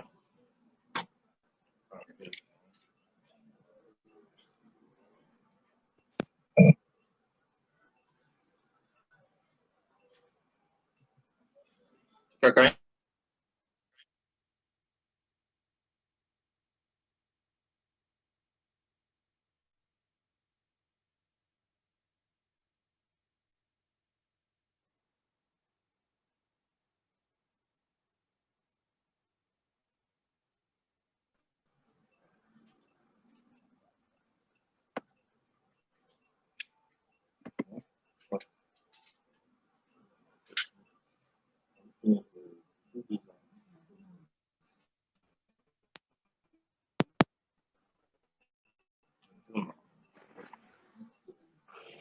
Hello. Yes, I can hear you. Can you see my screen now? Yes, I can see it. Okay, what is the characteristics of a gas liberated one dilute hydrochloric acid is added to iron 2 sulfide? Option A, turns lime water milky. B, dechlorize bromine water. C, gives a pop sound. D, turns lead 2 ethanoate paper black. So in the solution, you can see this is the reaction. HCl, dilute HCl with iron 2 sulfide. So you have H2S, which is hydrogen sulfide produced, and iron chloride. So this hydrogen sulfide, what's the characteristic? That's what they are asking, because it is the gas that is liberated. So hydrogen sulfide is produced using the KIPS apparatus by the action of diluted HCl on iron 2 sulfide, which is actually what is happening here. And it is the test for hydrogen sulfide gas. In the test, a gas with a repulsive smell like rotten egg, that's what hydrogen sulfide is. That's how you can easily identify hydrogen sulfide when you see one. But if you want to be sure, if you want to confirm, then you have to use lead 2 triosonitrate 5 or lead 2 ethanoate. So either of these two, if you put a mustard paper inside any of these and pass H2S hydrogen sulfide across, you're going to have the paper turn black. And this is due to the formation of black lead 2 sulfide. So, and that makes option D, turns lead 2 ethanoate paper black as the answer. Are you clear with that?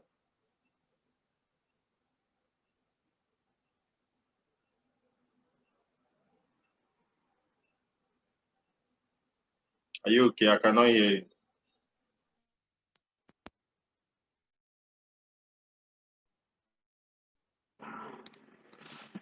Hello.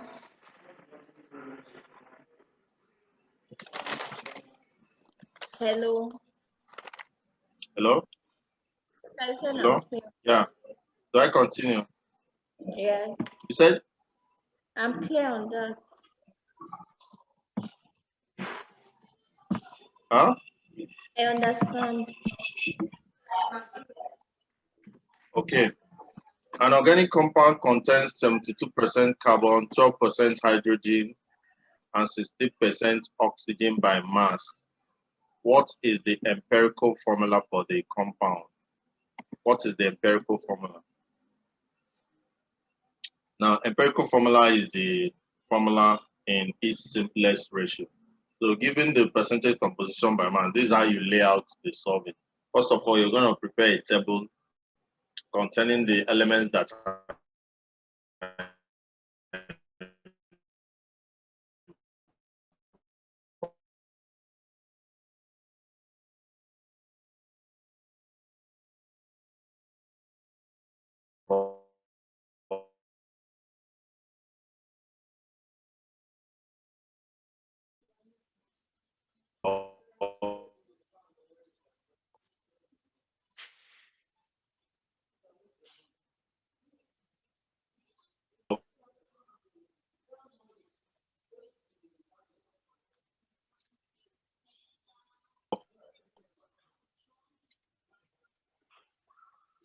I'm not really hearing you. Hello.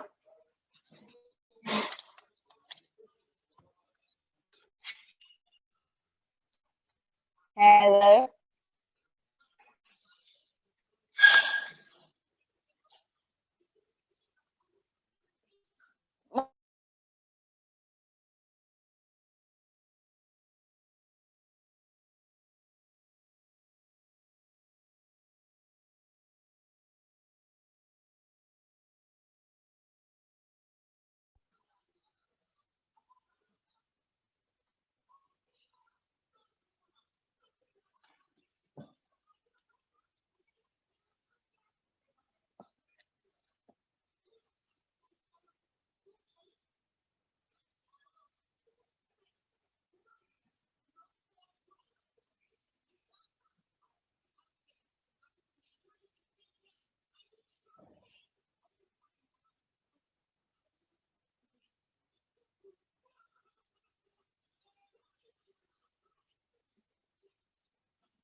Hello, sir.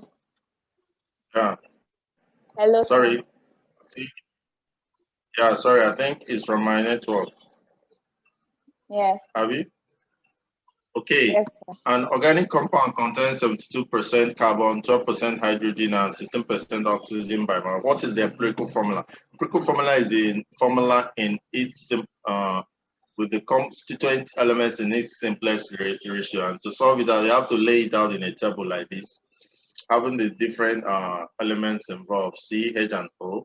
This is an organic compound. So there are various percentage compositions, 72, 12, and 16. So divide through by their various molar masses. For carbon, 12. So it's 72 divided by 12. For hydrogen is 1. 12 divided. These molar masses are given already. So the next thing will be to what you get, divide them through by the list. So the list here is 1. So it says 6 divided by 1, which will give you 6. 12 divided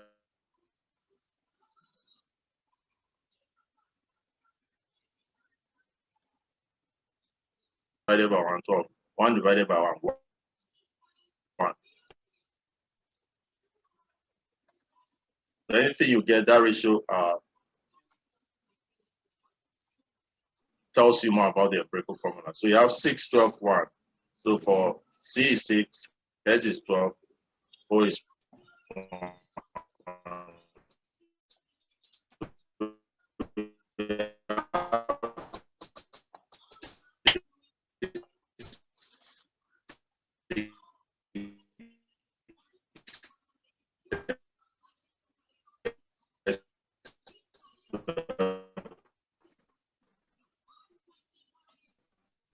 O, and that is this C6 H12.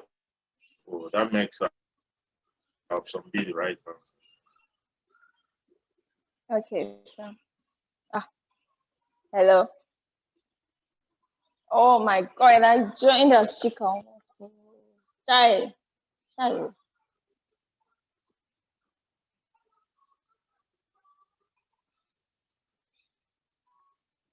Clap, clap.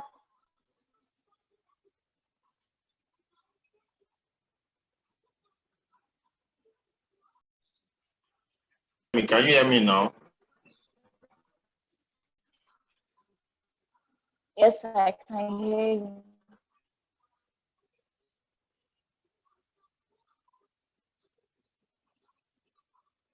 So I can hear you.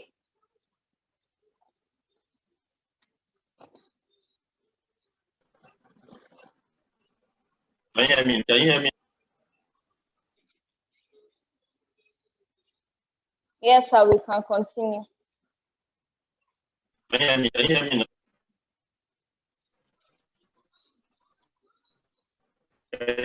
Yeah. So I can hear you. We can continue.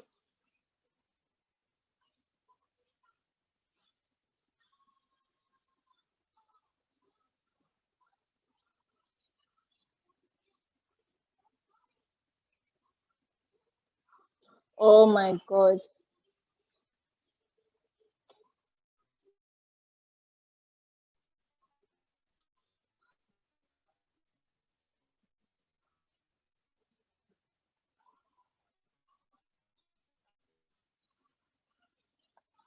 Hello.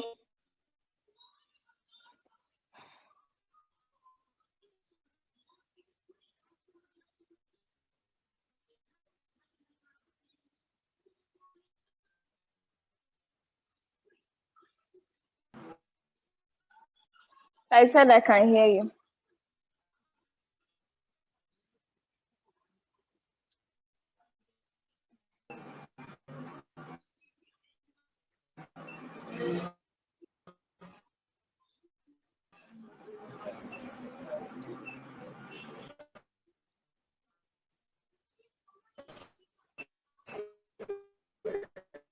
Sir.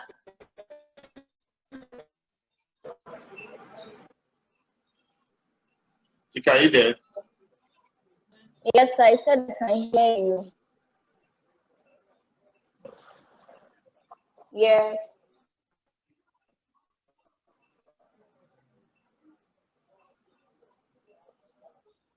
when excess chlorine is mixed with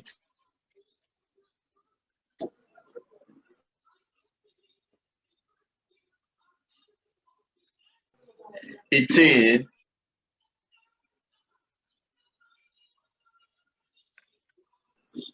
at room temperature, the product formed is A, 1,2-dichloroethane, B, 1,2-dichloroethane, C, 1,1-dichloroethane. Now, one of the chlorine or bromine add to ethane forms halogenated products. For chlorine, it will form 1,2-dichloroethane. Then for bromine, it will form 1,2-dichloroethane. Dibromoethane, respectively. So the answer is 1,2-dichloroethane.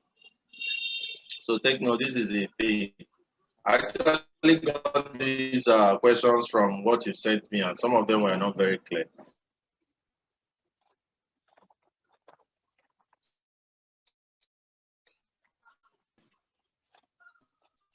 Sorry. Yeah. Okay, reagents could be used to distinguish propane 2-ol between propane 1-ol.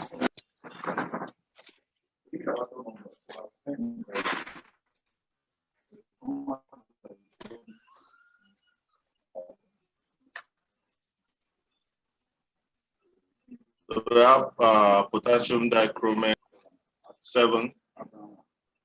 You have the iodine.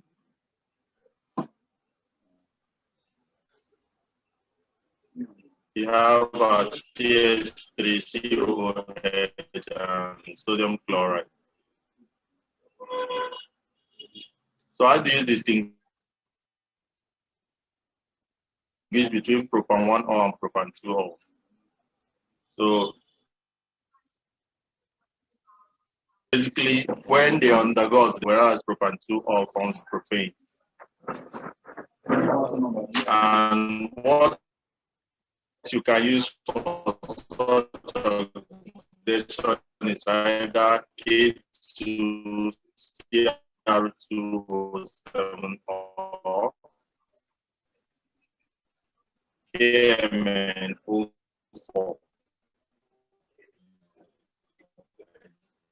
So that makes substance right.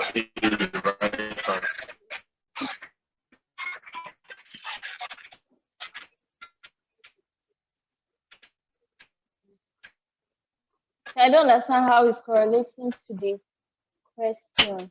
Like the propan 1-ol and 2-ol and the failing solution. I don't understand how they are both.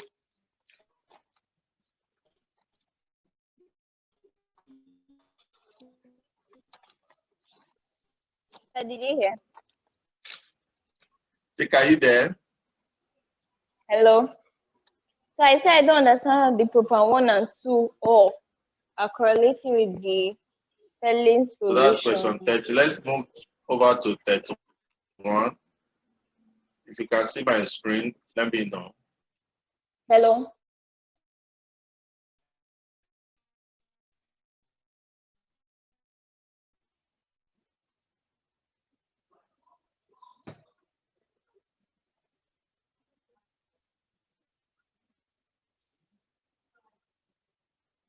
Hello.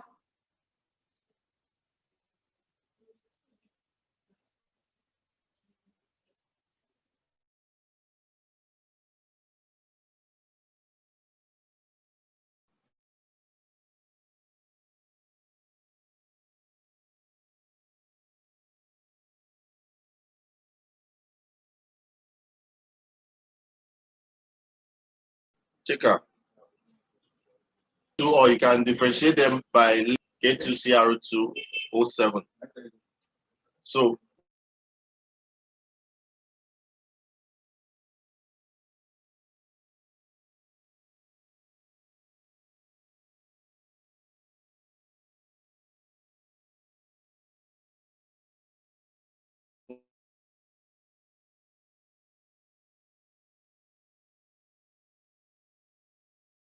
one produces propan now, the other one go oxidation. They produce different things.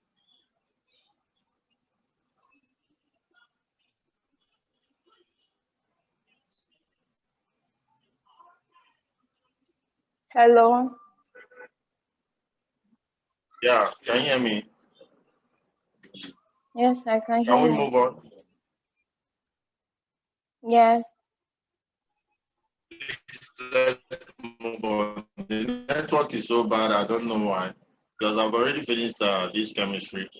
And I want, during our Friday class, I want us to finish the physics so that I work on 2020 past questions. That's the next thing we work on. So, but I'll send you all the soft Okay. copies so that you see the way I laid them out. Okay, Okay. 31. If a catalyst is added to a system at equilibrium and the temperature and pressure remain constant, there will be no effect on what? Is it A, activation energy of the reaction, B, rate of the forward reaction, C, rate of the reverse reaction, D, heat of reaction? Solution. Catalyst does not change the position of equilibrium, but it affects the time taken for the reaction to reach equilibrium. A positive catalytic increases the rate of forward reaction or the rate of backward reaction to the same extent by lowering the activation energy. So you can see that a catalyst can affect the activation energy, it can lower it, it can affect the forward or backward reaction, but it does not affect the heat of reaction. That makes option D the answer, heat of reaction. So let's move forward. 32. Consider the following reactions. You have chlorine reacting with ammonia to give off nitrogen and produce HCl. So ammonia is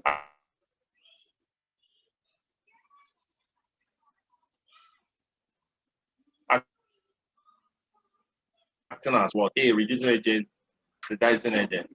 Now, one of the chemical properties of ammonia is that it acts as a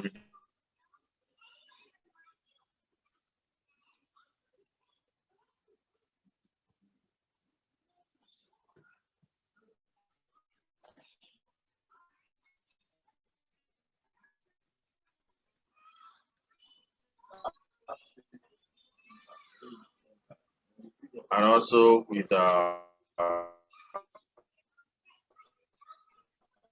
copper 2 oxide. So the answer is actually reducing it because that's one of the actions of chlorine.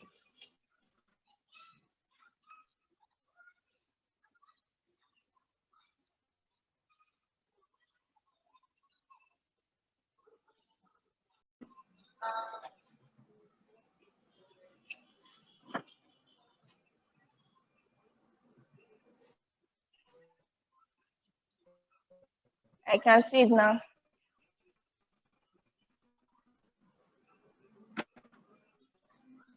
So I can see it now.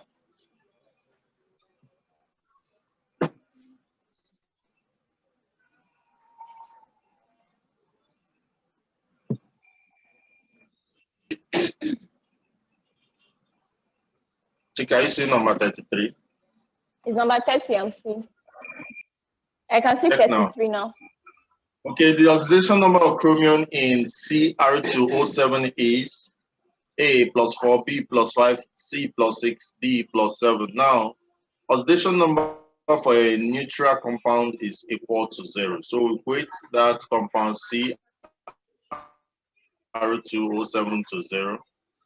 Now, we already know that oxidation number for oxygen is -2 because that's the valency of oxygen, but chromium is what we are looking for. So we now say, assume the oxidation number of chromium to be X. But there are 2 chromiums here, so we have 2X plus oxygen. The oxidation number of oxygen is -2, but there are 7 oxygen here, so you have times 7.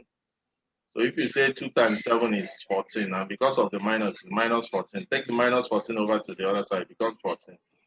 So here now make X the subject, X is equal to 14 over 2, making it plus 7. And that makes plus 7 the answer. I hope this is pretty clear. So let's move over to question number 34. The process by which arachidonic acid reacts reversibly with alkanols is known as what? A, saponification, B, esterification, C, carboxylation, D, halogenation. Solution. Esterification is the formation of an ester by the reaction between an alkanol and arachidonic acid. So you can see the equation of reaction. Alkanol pro-arachidonic acid undergoes esterification to get you alkyl alkanoates, and water. And that alkyl alkanoates is the ester. And that makes option B the right answer.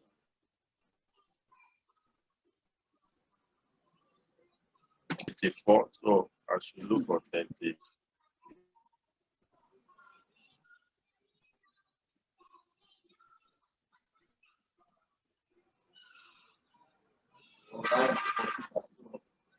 Can you see 35 and 36? Yes, sir. Okay, if the oxidation potential of Mg and Al are 2.737 volts and 1.66 volts respectively, then Mg would do what? Will it not replace Al? B, be replaced by Al? C, remain in solution? D, replace Al? Now, the elements with higher oxidation potential will reduce the other one. Please, this order is not the right spelling for order. It should be OTHER. We receive the other one, or be easily oxidized. So since Mg has more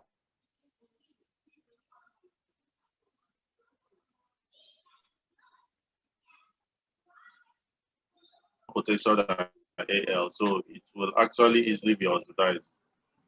So option B is the right answer. It will be replaced by Al. It will be oxidized out.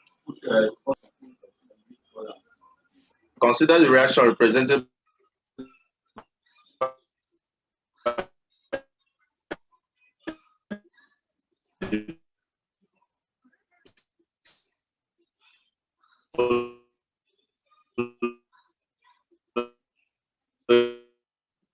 in equation 2SO2 plus O2 to give 2SO3 in. A decrease in pressure of the reaction. B, have no effect on the. D, shift the equilibrium position. Then we look at the Letetellius principle, which states that if an external constraint such as change in temperature, pressure, or concentration is imposed on a chemical system in equilibrium, the equilibrium will shift so as to annul or neutralize the constraint.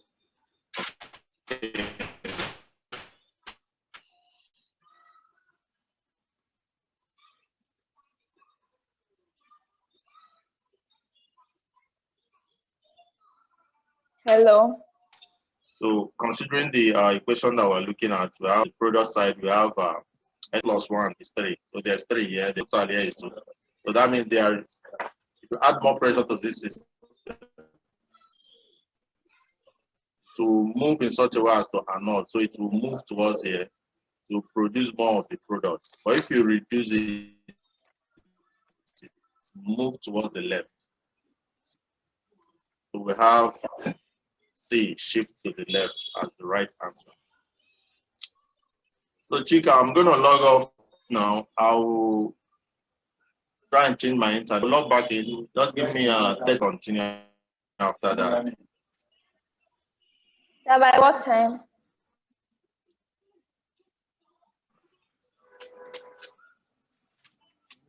Sir, by what Did you hear time? what I said? Okay, this is 6:29. Just 7:30 on the dot. I will send you a link. Okay, sir. Okay, sir. Yeah, ba? Yes, sir. Yeah, thank you.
Hello, sir. Yeah. Okay, Yes, I'm there. So what did you say? what number was it that was kept there? We were in number 36.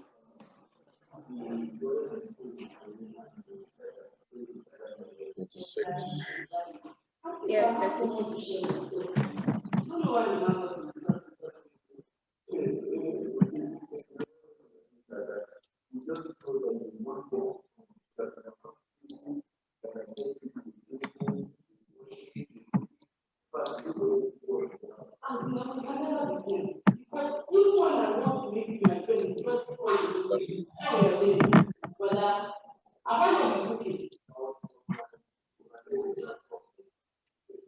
So I said we were in number 36.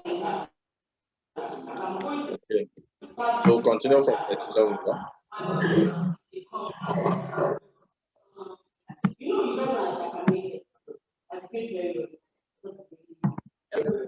Can you see 37 on your screen? Yes. Okay, in a mixture of gases which do not react chemically together, the pressure of the individual gas is A, atmospheric pressure, B, vapor pressure, C, total pressure, D, partial pressure. So solution for gases which do not react chemically together, the pressure of the individual gases are their partial pressures. So for gases that the total pressure will be the sum of the partial pressure of the individual gases in the container. I hope this is clear. Yeah. Okay, let's move on.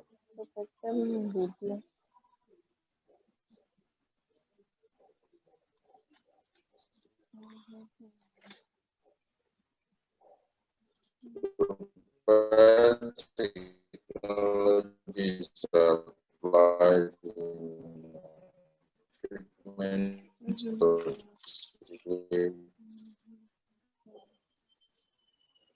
treatment of water, purification of chemicals, purification of metals. So your voice is So cracking. biotechnology actually uses biological systems or living organisms to create treatment to be used Hello. in production of chemicals and network. Or should I just pick up? Yeah, I think.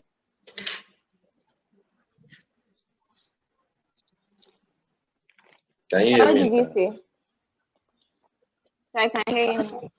I say I think it's network, or should I just speak up? Yes, I can hear you now. Don't worry. I think it's okay. Okay, so biotechnology is applied in A, treatment of sewage, B, treatment of water, C, purification of chemicals, D, purification of metals. So biotechnology is actually the use of biological systems or living organisms to create products. It could be used in waste treatment, it could be used in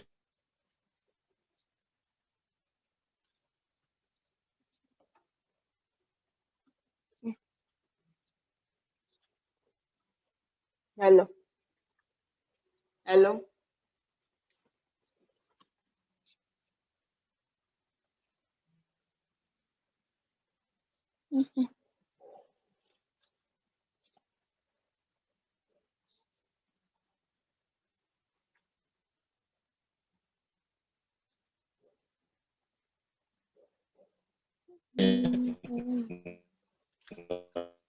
uh,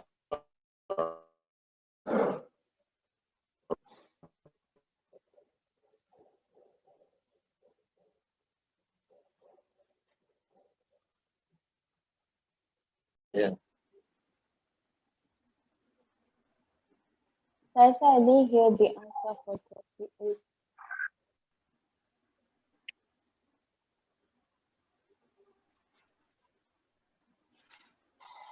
Can you see my screen? Yes, I can see it. Okay, biotechnology is applied in A, treatment of sewage, B, treatment of water, C, purification of chemicals, D, purification of metals.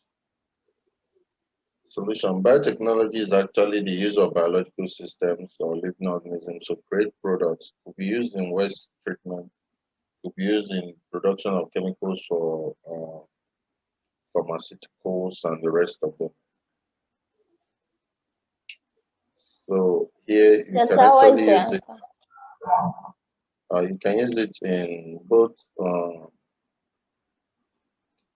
This question actually was so confusing to me because you can actually use biotechnology in the waste treatment, and sewage could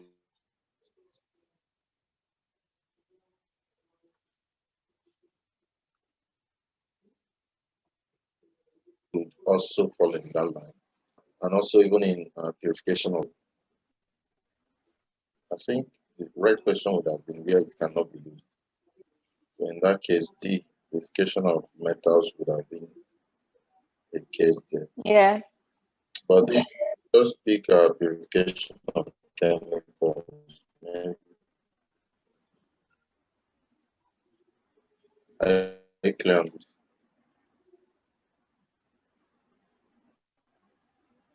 Because biotechnology is majorly used in waste treatment. So in this treatment of sewage and water, I think biotechnology could find a place in those two, even in purification of chemicals. So you Okay. can pick C.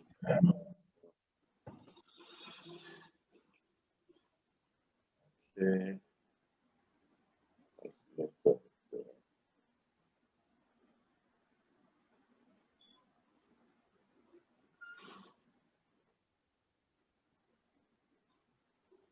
Please, if you can see that now,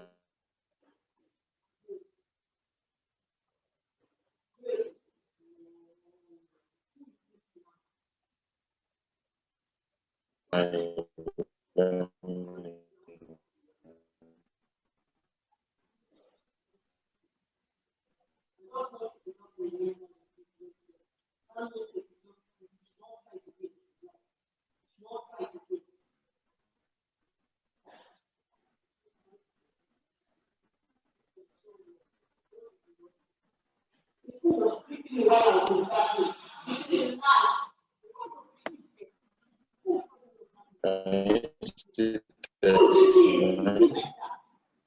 No, sir, I can't see it.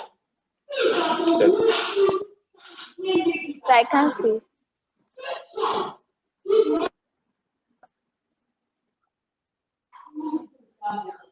So I can see it now. 39? You're not seeing 39? I can see it now. Okay. Which of the following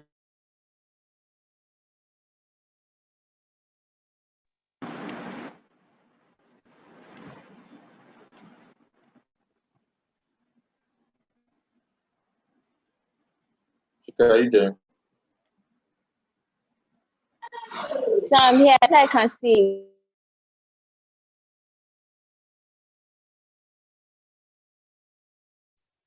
So I said I can see it.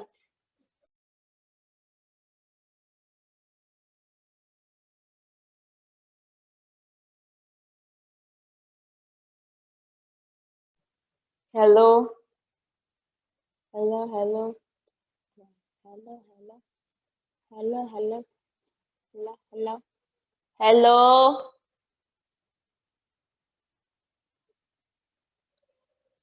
Eh, ni, fa, so, la, ti, do. Do, re, mi, fa, sol, la, si, do, si, la, sol, fa, mi, la, re, do. Do, I'm having a class. Da,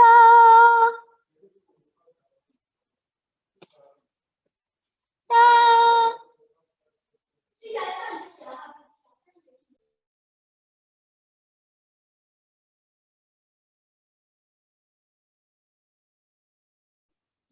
Sir, can you hear me?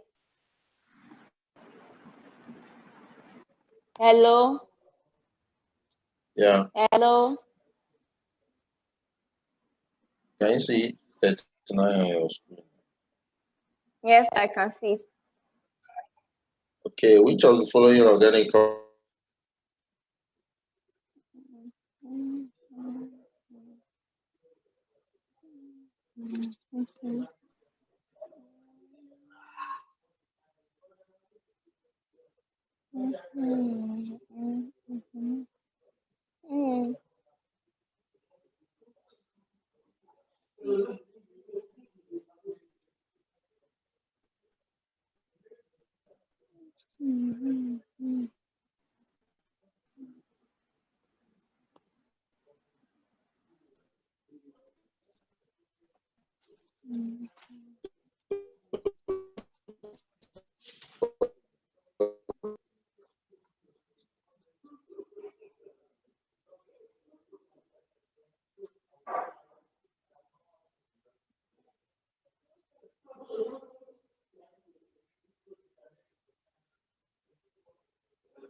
Yes, mommy.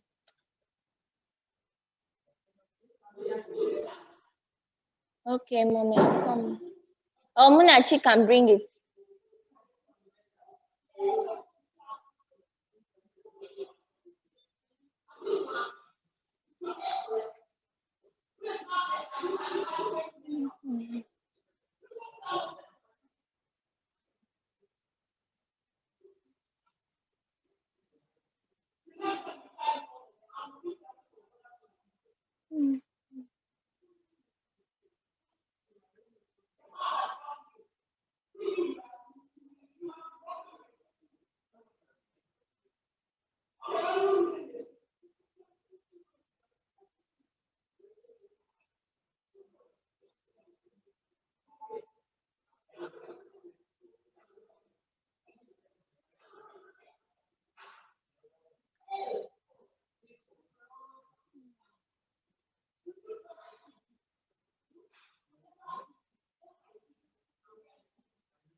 Nobody.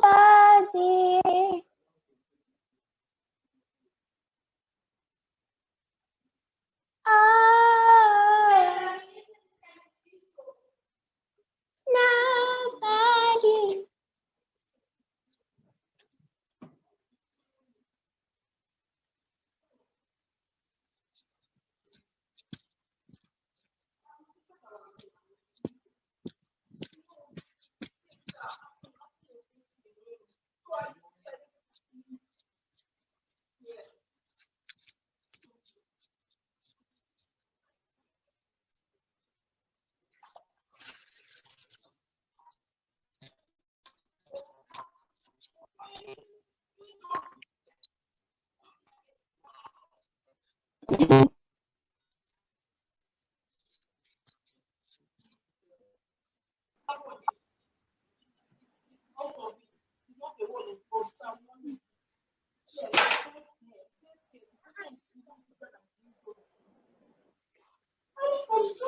This man.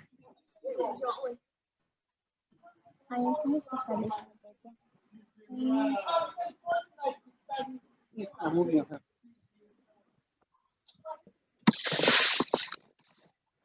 Ah, Okay. so I'm here.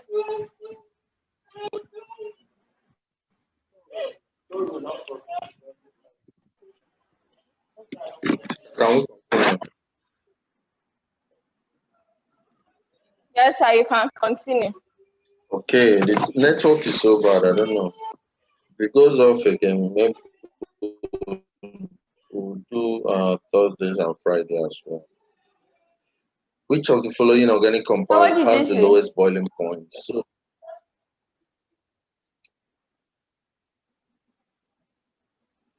I say if the network continues cutting Like, off, we might have to do both Thursday and Friday. okay, sir.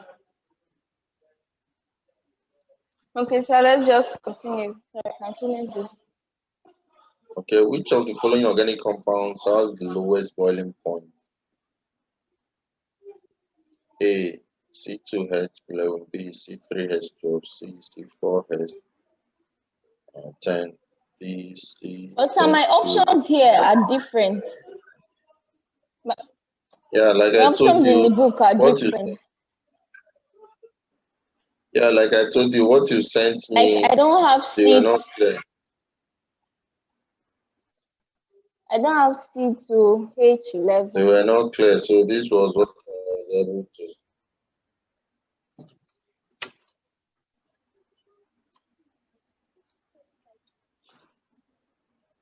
Okay, sir. The first one is what? A. Option A is what? Option A here is C6, H14. Option B, C5, H12.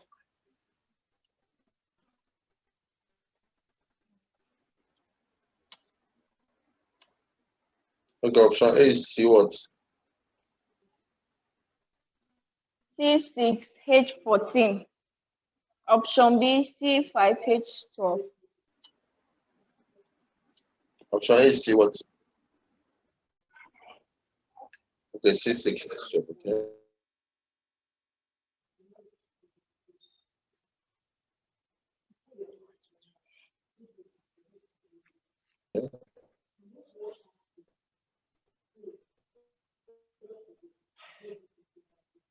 So, sir, which one will be the answer now? C6H14.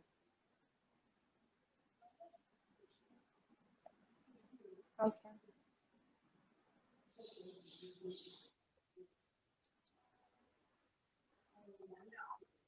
Which was the lowest number?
It's soup for me. I've already finished my food.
Drop the water now.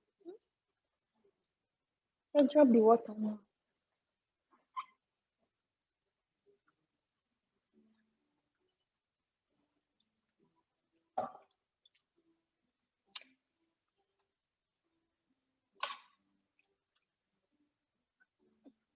His name shall be popular.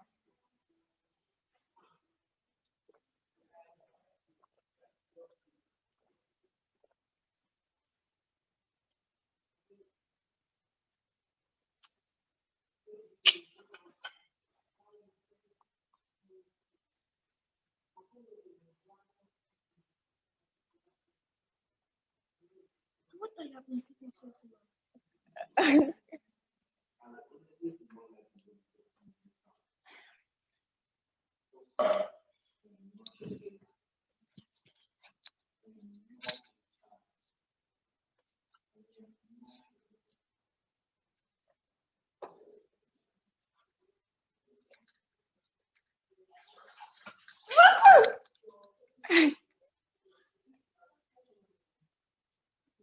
I don't know. Since when I will open tap. Bathroom is bathroom that will open.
Mommy, mommy,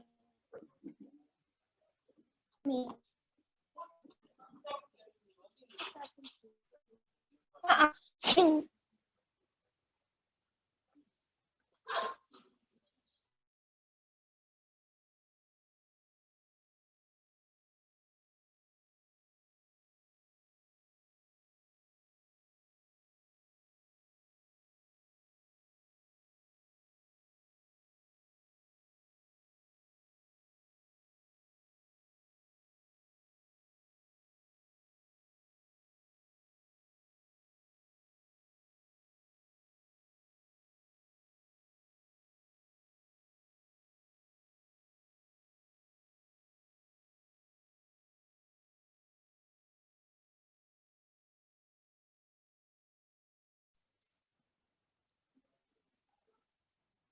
Hello, hello, hello, hello, Twitter. Hello, hello.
Good evening.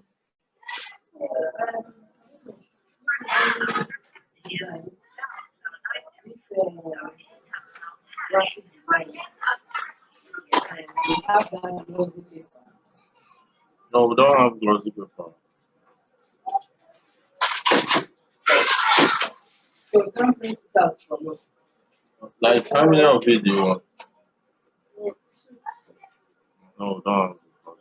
But if you want to, like, want it to Like a large quantity. But yeah.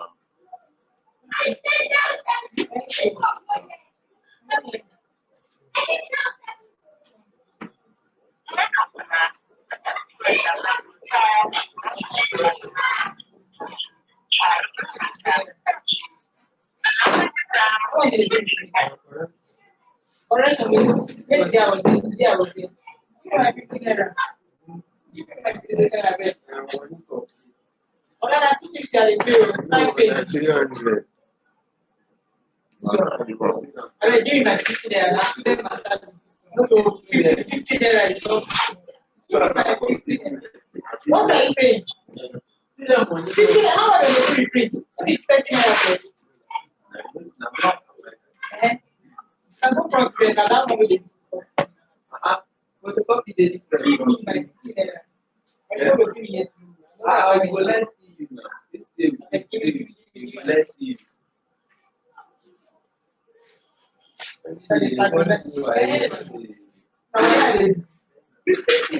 Who are going to be exceeding you less than 50 naira? I can't catch you there. I'm going to do it. Say that my job will be that. Hello, Chica, are you there?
Hello, Chica, are you there?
Can you hear me?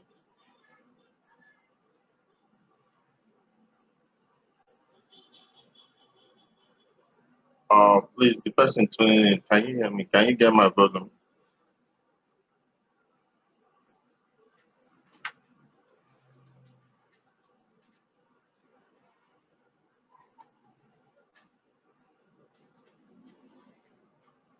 Can you guys hear me? Your audio is not good.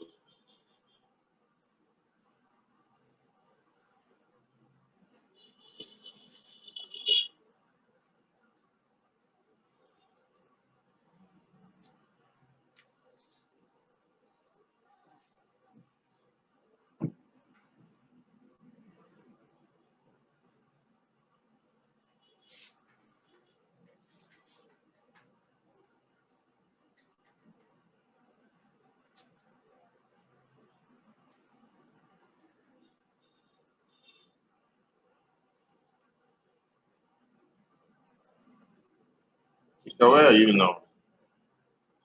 Yeah, where are you? You've not logged in. So. Papa, I sent you the meeting code since now. You've replied the first thing I sent before the meeting code. Check your WhatsApp now. I've been there since waiting. Hmm? Please, sharp, sharp, sharp, sharp.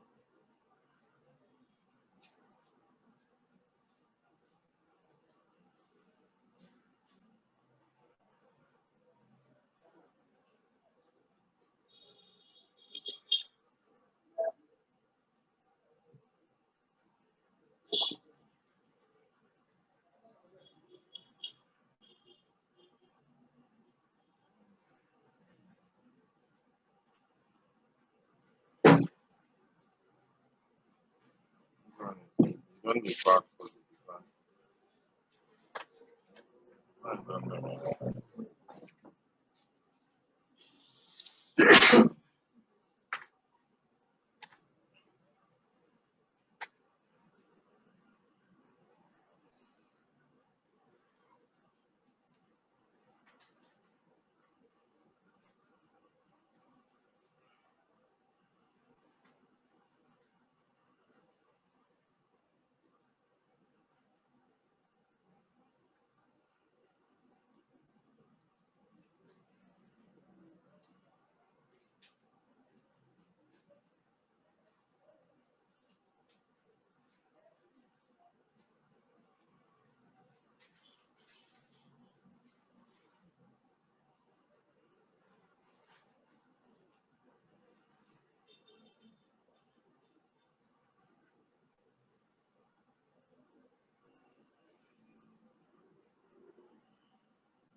So can you hear me now? Um,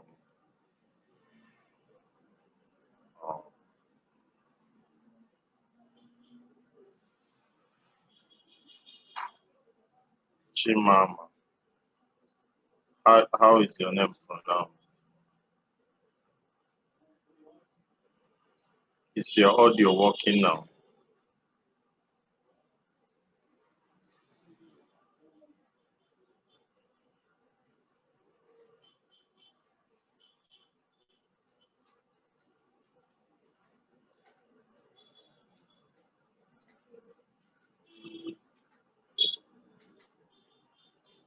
Can you hear me?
Where are you now?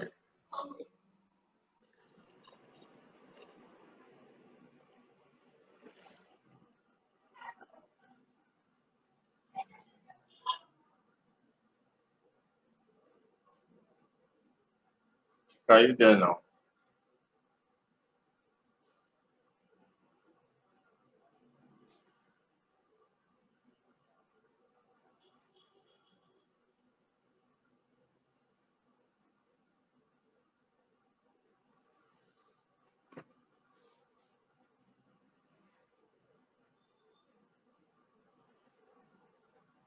So let me know if you can hear me.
Can you see question number 39 on the screen?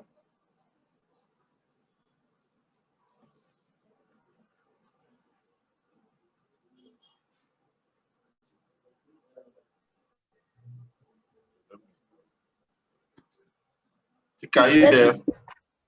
Yes, we can hear. It's 37 and 38. Yes. Okay, 37 and 38, okay. Yes. The 38 is not clear. I want to see 39 and 40. Yes. Okay.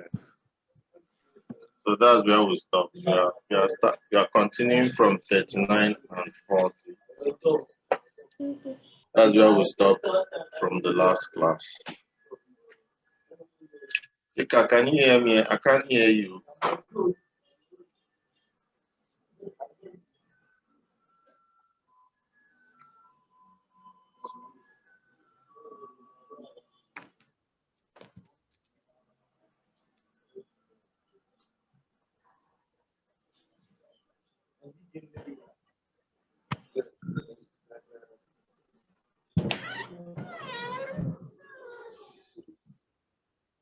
Chika, are you there?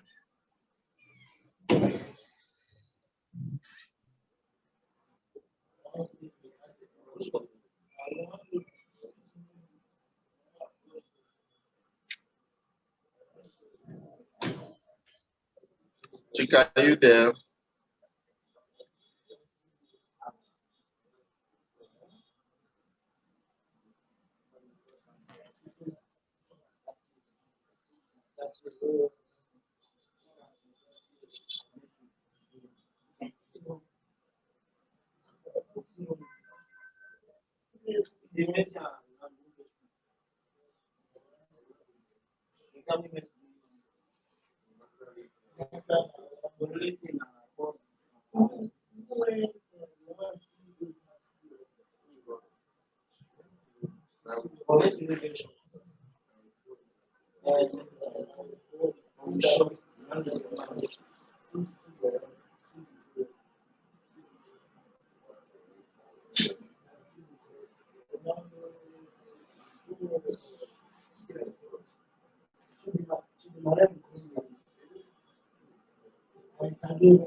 So Chika, is the audio good now?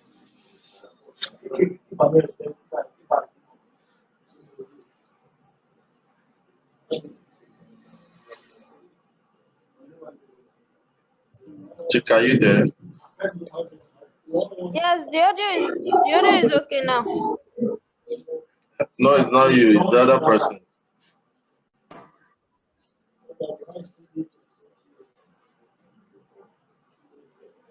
Chika, is the audio good? Can you hear me?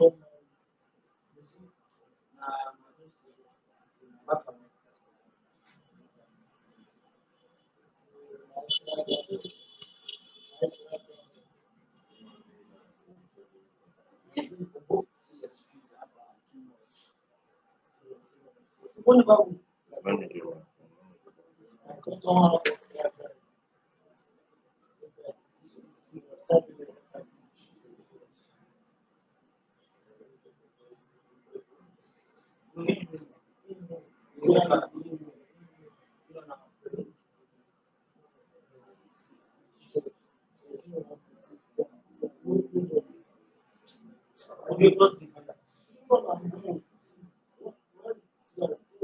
Okay, so Chika, I just read what you sent. You say you can hear me, but your laptop is hanging. So let me continue since you can hear me, so that we don't waste too money time on the difficulty in communication. Okay. So question 39 says, which of the following organic compounds has the lowest boiling point? And we say since all of them are hydrocarbons, that is combination of hydrogen and carbon, that we should just check the one that has the least boiling point. So you people should stop making noise, please. Okay. So, and I told you that the question I wrote, I got from what you sent me on WhatsApp. And some of these values are not right. So I'll want you to write them the right way, so that you just calculate their molecular masses and get me the one with the list, so that we can go on from there. So let's look at number 4. To consider the following reactions represented by the following equation. So you have your ethane. So when you have hydrogen added to ethane, changes to ethene. Then when you have more hydrogen, then it changes to ethane. So addition of hydrogen and removing the multiple bonds, that's what actually happens here. So this X and Y are actually ethene and ethane. Okay. Yeah, Chika, I saw what you just sent now. From what you sent to me, you're already connected. That's why I can see you connected already. So I think you've already passed the stage that you sent, what you sent on WhatsApp.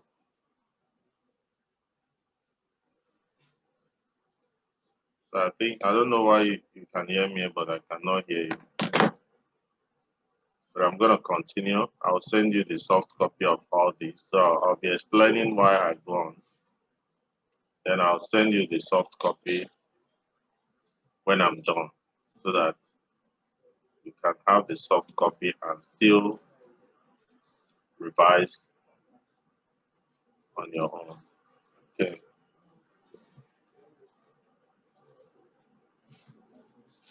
So please, can you see question number 41 and 42?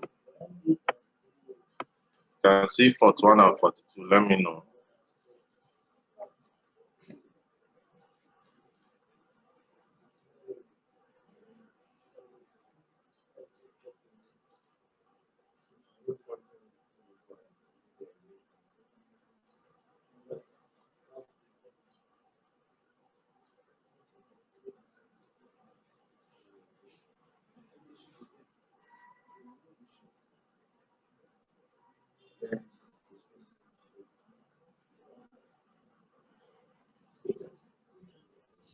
Yeah, from what you just sent now, the problem is actually network. Make sure you connect well.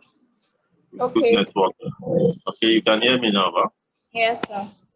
Can you see question number 41 and Yes, 42? I can see it. 41, okay. Following substances can be classified as heavy metal chemical. A, CaOCl2, B, H2SO4, C, AgNO3, D, CaCao. So heavy chemicals are produced and handled in large quantity, in large lots, in large chemical plants. Very good examples are ammonia, sulfuric acid, and sodium hydroxide. So you can already see that sulfuric acid is an example, and here we have sulfuric acid. Now, fine chemicals are used as starting materials for special chemicals, particularly pharmaceuticals, biopharmaceuticals, and agrochemicals. So you can see that the example of the sulfuric acid is already a good example of heavy chemical. Okay, number 41. In Boyle's law, A, T is constant while P varies directly with B. B, B is constant while V varies directly with T. C, V is constant while P varies directly as T. D, T is constant while V varies inversely as P. So Chika, I guess you should know this. Yes, sir. So what should be the answer? The What's answer the is Boyle's law? so the answer The answer is what? is D. D. Yeah, yes, good. So it's D because Boyle's law says that volume of a given mass of a gas, V,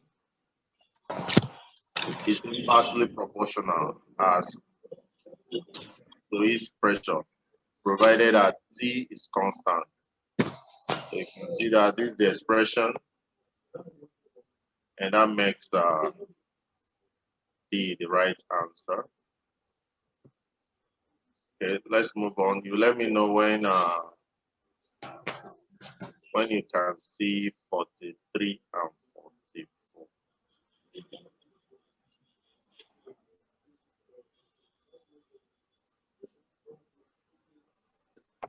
So I can see it. Okay. So the question says, which of the following apparatus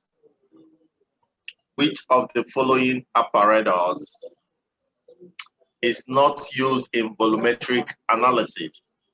Is it A, pipette, pipette, or B, burette, or C, desiccator, or D, conical flask?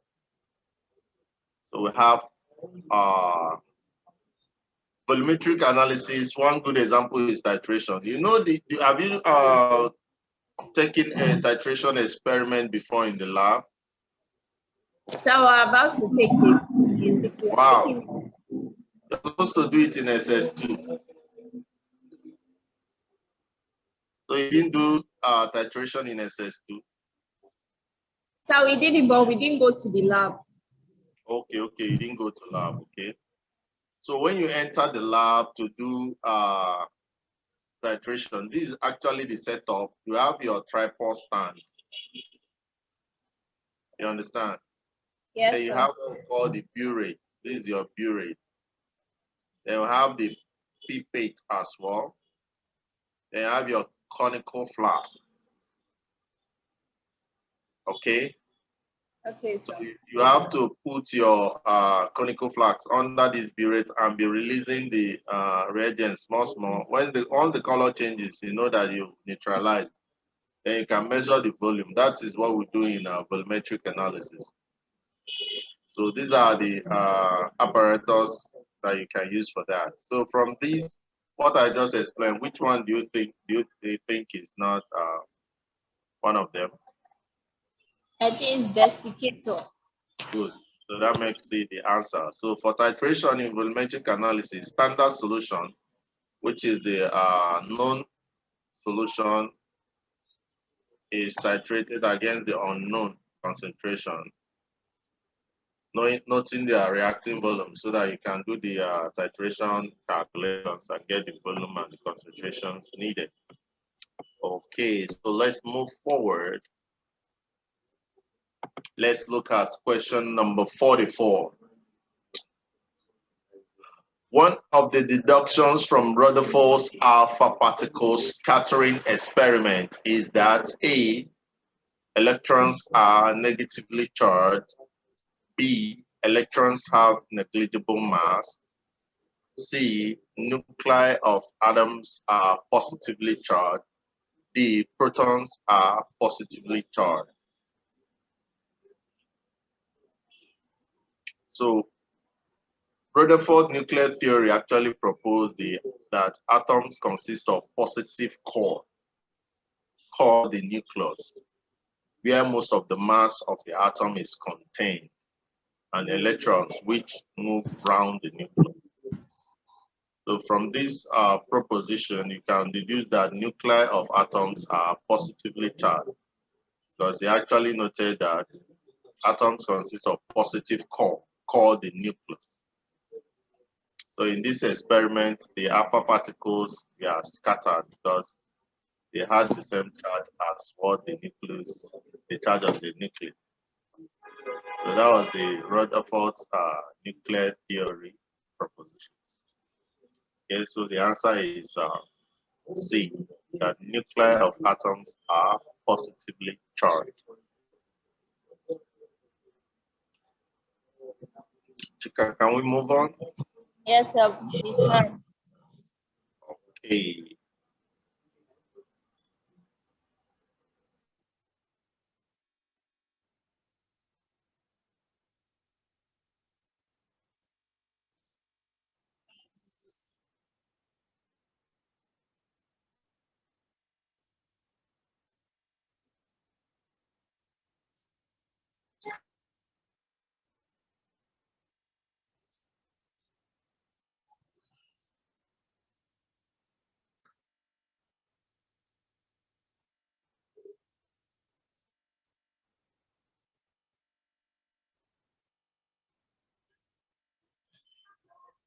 Hello.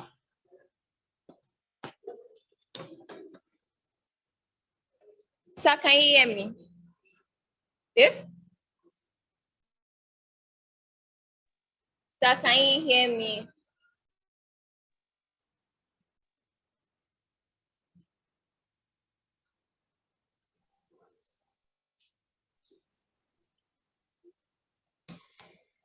Hello. He's not here. He's not here. Okay.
Chidima, what class are you in? SS3. Okay.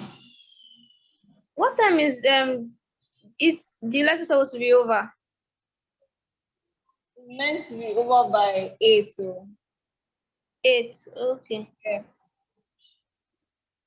Maybe it's the network. Yeah.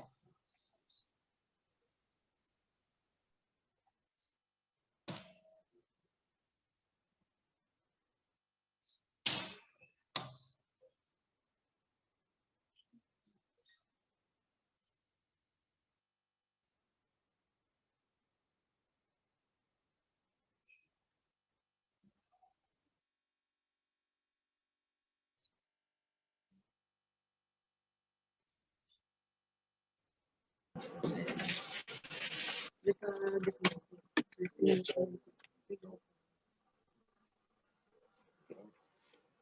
hope you know that my email is not a problem with that. Yes, I told you if you want to use it, you can use want to log in your email, you can use what's it called? Opera.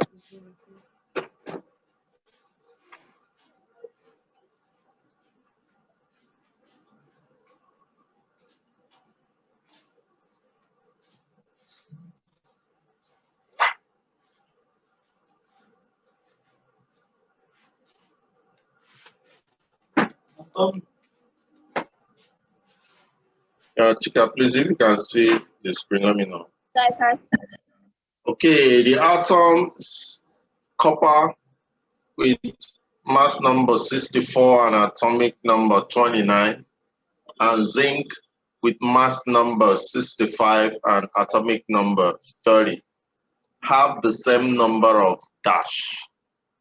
Is it A, nucleons? Is it B, electrons? Is it C, neutrons? Or is it D, protons? So what do they have in common? Okay, so the numbers up, they are known as atomic mass or mass numbers. You can see as I wrote it here. Whereas the numbers down are known as the atomic numbers. So the mass number minus atomic number gives you the number of neutrons. Okay, so if you now do 64 minus 29, it will give you 35 for copper, this minus this. Do same for zinc, 65 minus 30, it's going to give you 35 for zinc. So both of them are having the same number of neutrons, and that makes option C the right answer. Nucleon simply means both the proton and the neutron, the two things that are in the nucleus. Electrons revolve in the periphery, whereas the proton stays together with the neutrons in the nucleus. And the number of protons is the atomic number, whereas the number of protons plus the number of neutrons gives you the atomic mass. But take note that the number of protons is always equal to the number of electrons. And that is why the atom is always neutral, because the protons are positively charged, whereas the electrons are negatively charged. So Chika, are you good with this? Yes, I'm good with this. Okay, let's move forward. Let's look at question number 46. Okay, 46 says the number of electrons in the 3D orbital of chromium with atomic number 24 is A, 2, B, 3, C, 4, D, 5. So what is the number of electrons in the 3D orbital? Now, for you to get a grasp of this, you need to know about the electronic configuration on how the orbitals are filled. The 1s is filled first. After that, you fill the 2s, then 2p, then 3s, then 3p, then 4s. After 4s, then you have 3d, 4p, and 5s. So it's most likely that by the time you're up to 5s, you must have exhausted the atomic number. So atomic number that you have here is 24. And you know that the S, the highest number on the S is 2, whereas the highest number on the P is 6. So you spread it out immediately. So we have 2 here, 2, 2 plus 2, 4, 4 plus 2, 6, 6 plus 2, 8 plus 6. So we have 10, 2 plus 2, 4, 4 plus 6, 10. So we have 12, and we have 18, 20. So you can see that the 4 remaining will be on the 3D. Yes. That makes option C the right answer. Okay. So you can simply note how to draw these, because this will help you know what comes first before the order. So with that, we're going to move forward to the next question. So if you see 47 and 48 on your screen, please let me know. I can see it. Yeah. Okay, so let me zoom out. So we have the method used to collect a gas in laboratory. Depends on its what? 1, Roman numeral 1, boiling point, 2, density, 3, smell, 4, solubility in water. So is it A, 1 and 2 only, B, 2 and 4 only, C, 3 and 4 only, D, 1, 4, 1, 2, 3, and 4. Okay, the above factors contribute to determining the method a gas can be used. So actually, you can actually, let me see, boiling point is very important in determining how a gas is collected. Density is also important. Smell is also very important because gases that have very bad smell, the way you collect them matters a lot so that the smell doesn't get to people. And also solubility in water. So option D should be the right answer because all these factors affect how you take, you collect gas in the lab. You have to consider all of them. If it is a gas that is soluble in water, then if you pass it through water, it will dissolve and you will not get the gas. So all these factors are very, very important factors to consider in taking of gas. Okay.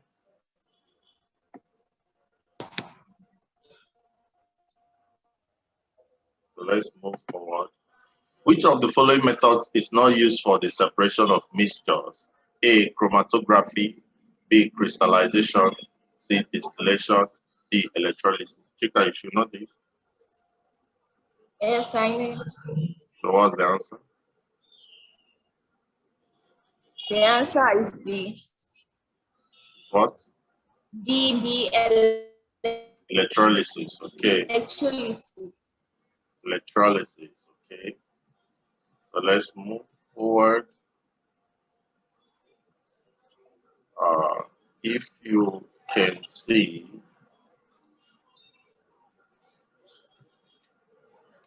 question number 49 and 50.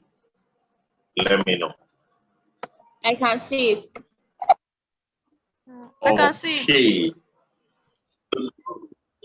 The group to which elements belong in the periodic table is determined by the number of A, electrons, B, core electrons, C, valence shells, D, valence electrons. Chika, I guess you should know this as well. Which do you think is the answer? Valence electrons. Good. So if the valence electrons are just 2, it's likely that they will be in group 2, isn't it? Yes. If you have 1 valence electron, it's likely they're going to be in group 1. So very important. Now, valence electrons determine the group to which elements belong in the periodic table. Why the period is determined by the shell. Okay. So let's move forward. Number 50, which is the last question there. Gibbs apparatus can be used to prepare A, hydrogen, B, ammonia, C, oxygen, D, hydrogen sulfide. Solution. Gibbs apparatus allows a gas to be supplied anytime it is required. So KIPS apparatus is actually another apparatus that you can see in the lab, used in supplying frequently needed gases like hydrogen sulfide and carbon dioxide. So these gases are always needed. So to supply them in quantities that they are needed, small quantity, whenever they need them, there is this apparatus known as KIPS apparatus that enables their availability. So KIPS apparatus is usually used to frequently supply gases like hydrogen sulfide and carbon dioxide.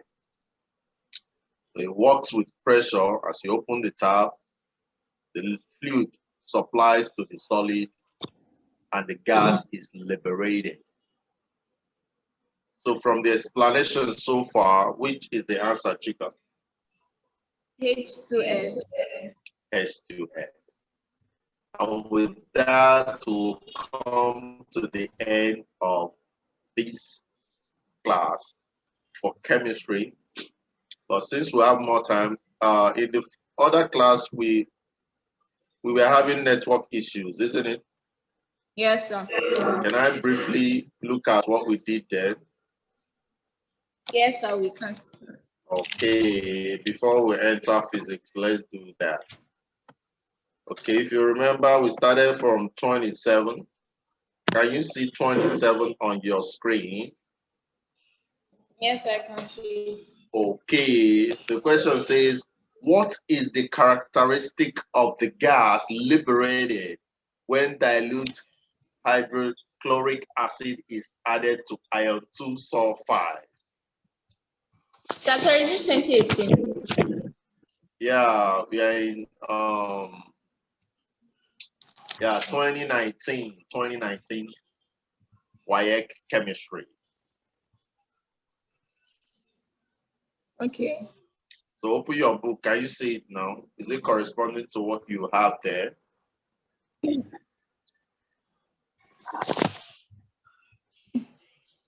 Are you having your Q&A there? Yes, sir. Yes, it's Can you open corresponding. it and check? 27. Yes, I'm looking at it. Okay. So what is the characteristics of that very gas that will be liberated when hydrochloric acid dilute 1 reacts with iron 2 sulfide? So if you write the question, you're going to find out that. Just finished 2019. Good, we just finished 2019. That's what we just did. Okay. So that gas is H2S. That is hydrogen sulfide.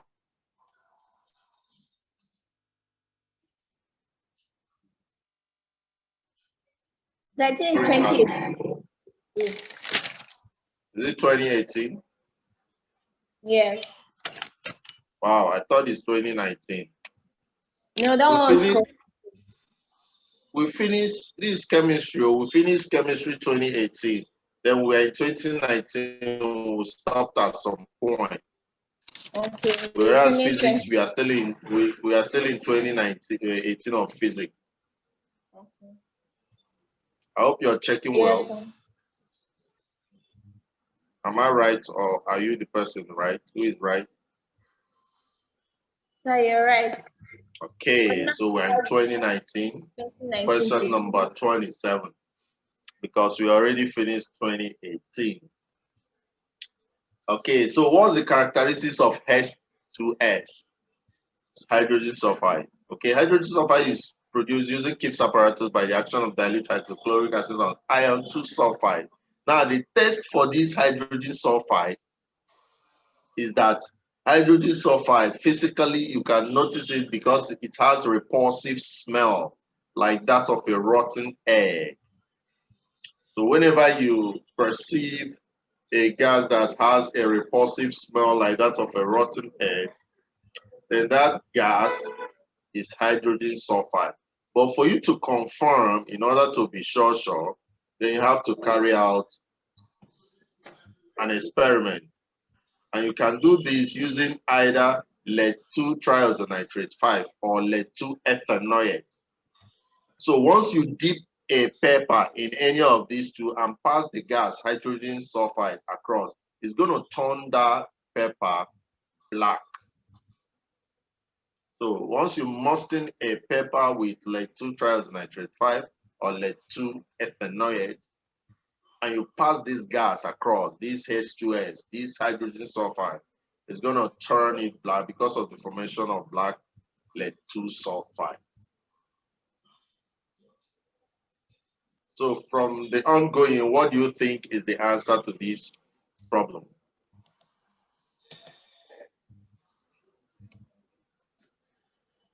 So the answer will be 8 to 8. Will be what? Turns lead ethanoate paper black. Paper black. Okay, that is the answer. So let's move forward. Question number 28.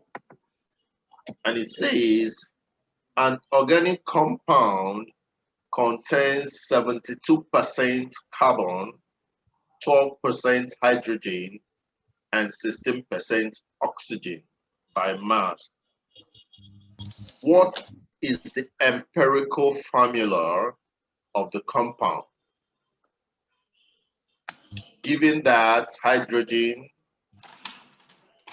equal to 1, carbon equal to 12, and oxygen equal to 16. These are their molar masses. Okay, now to solve this, you need to lay out the constituent elements in a tabular form the way it is there. So I have C, H, and O. Then under that, write their various percentage compositions as are given in the question. So for carbon is 72, for hydrogen is 12%, for oxygen is 16. Now the next thing will be to divide through by their molar masses. So for carbon, you have 72 over 12, hydrogen 12 over 1, oxygen 16 over 16. So the ratio that you get, check the one that is the least in the ratio, or the answer that you get, the quotient, which is 6, 12, 1. The least is 1. So divide through by 1. So you have 6 over 1, 12 over 1, and 1 over 1. So you're going to still get 6, 12, 1. So use that as the ratio for your formula. So C is going to be 6, H is going to be 12, and O is going to be 1. So with that, what becomes the answer? Which option? So please, after this question, I just realized that is number 41 that we stopped, which we just finished to do. It's number one. Like all these ones that we're doing, we've done them before. Done them already, okay. Yeah, we've also done 41. Have we not done 41? Yeah, we just finished that. Okay, so we are through now. So we should go to physics. Is that what you're suggesting? Yes, sir. Okay. So I'm going to log out, log back in, then we'll do physics, okay? Okay, sir. So by what time? I want it to be immediately, so that because in the evening I might not have time. I don't want to disappoint. Okay. So what's the time now? This is okay. This is sharp 7 back. Yes, sir. Is this sharp 7 on your own? Yes. Okay, so let's join back by 10 minutes past 7. Okay, sir. Yeah. Sir, Yeah. by what time? 10 minutes past 7. Just 10 minutes from now. Chika, are you still there? Yes, I'm here.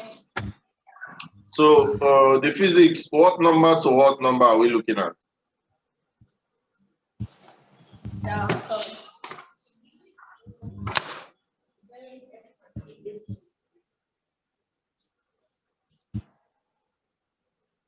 Quickly check.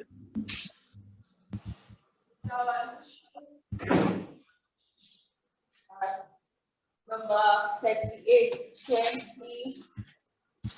38 down, ba? Yes. Okay. So see you when I see you.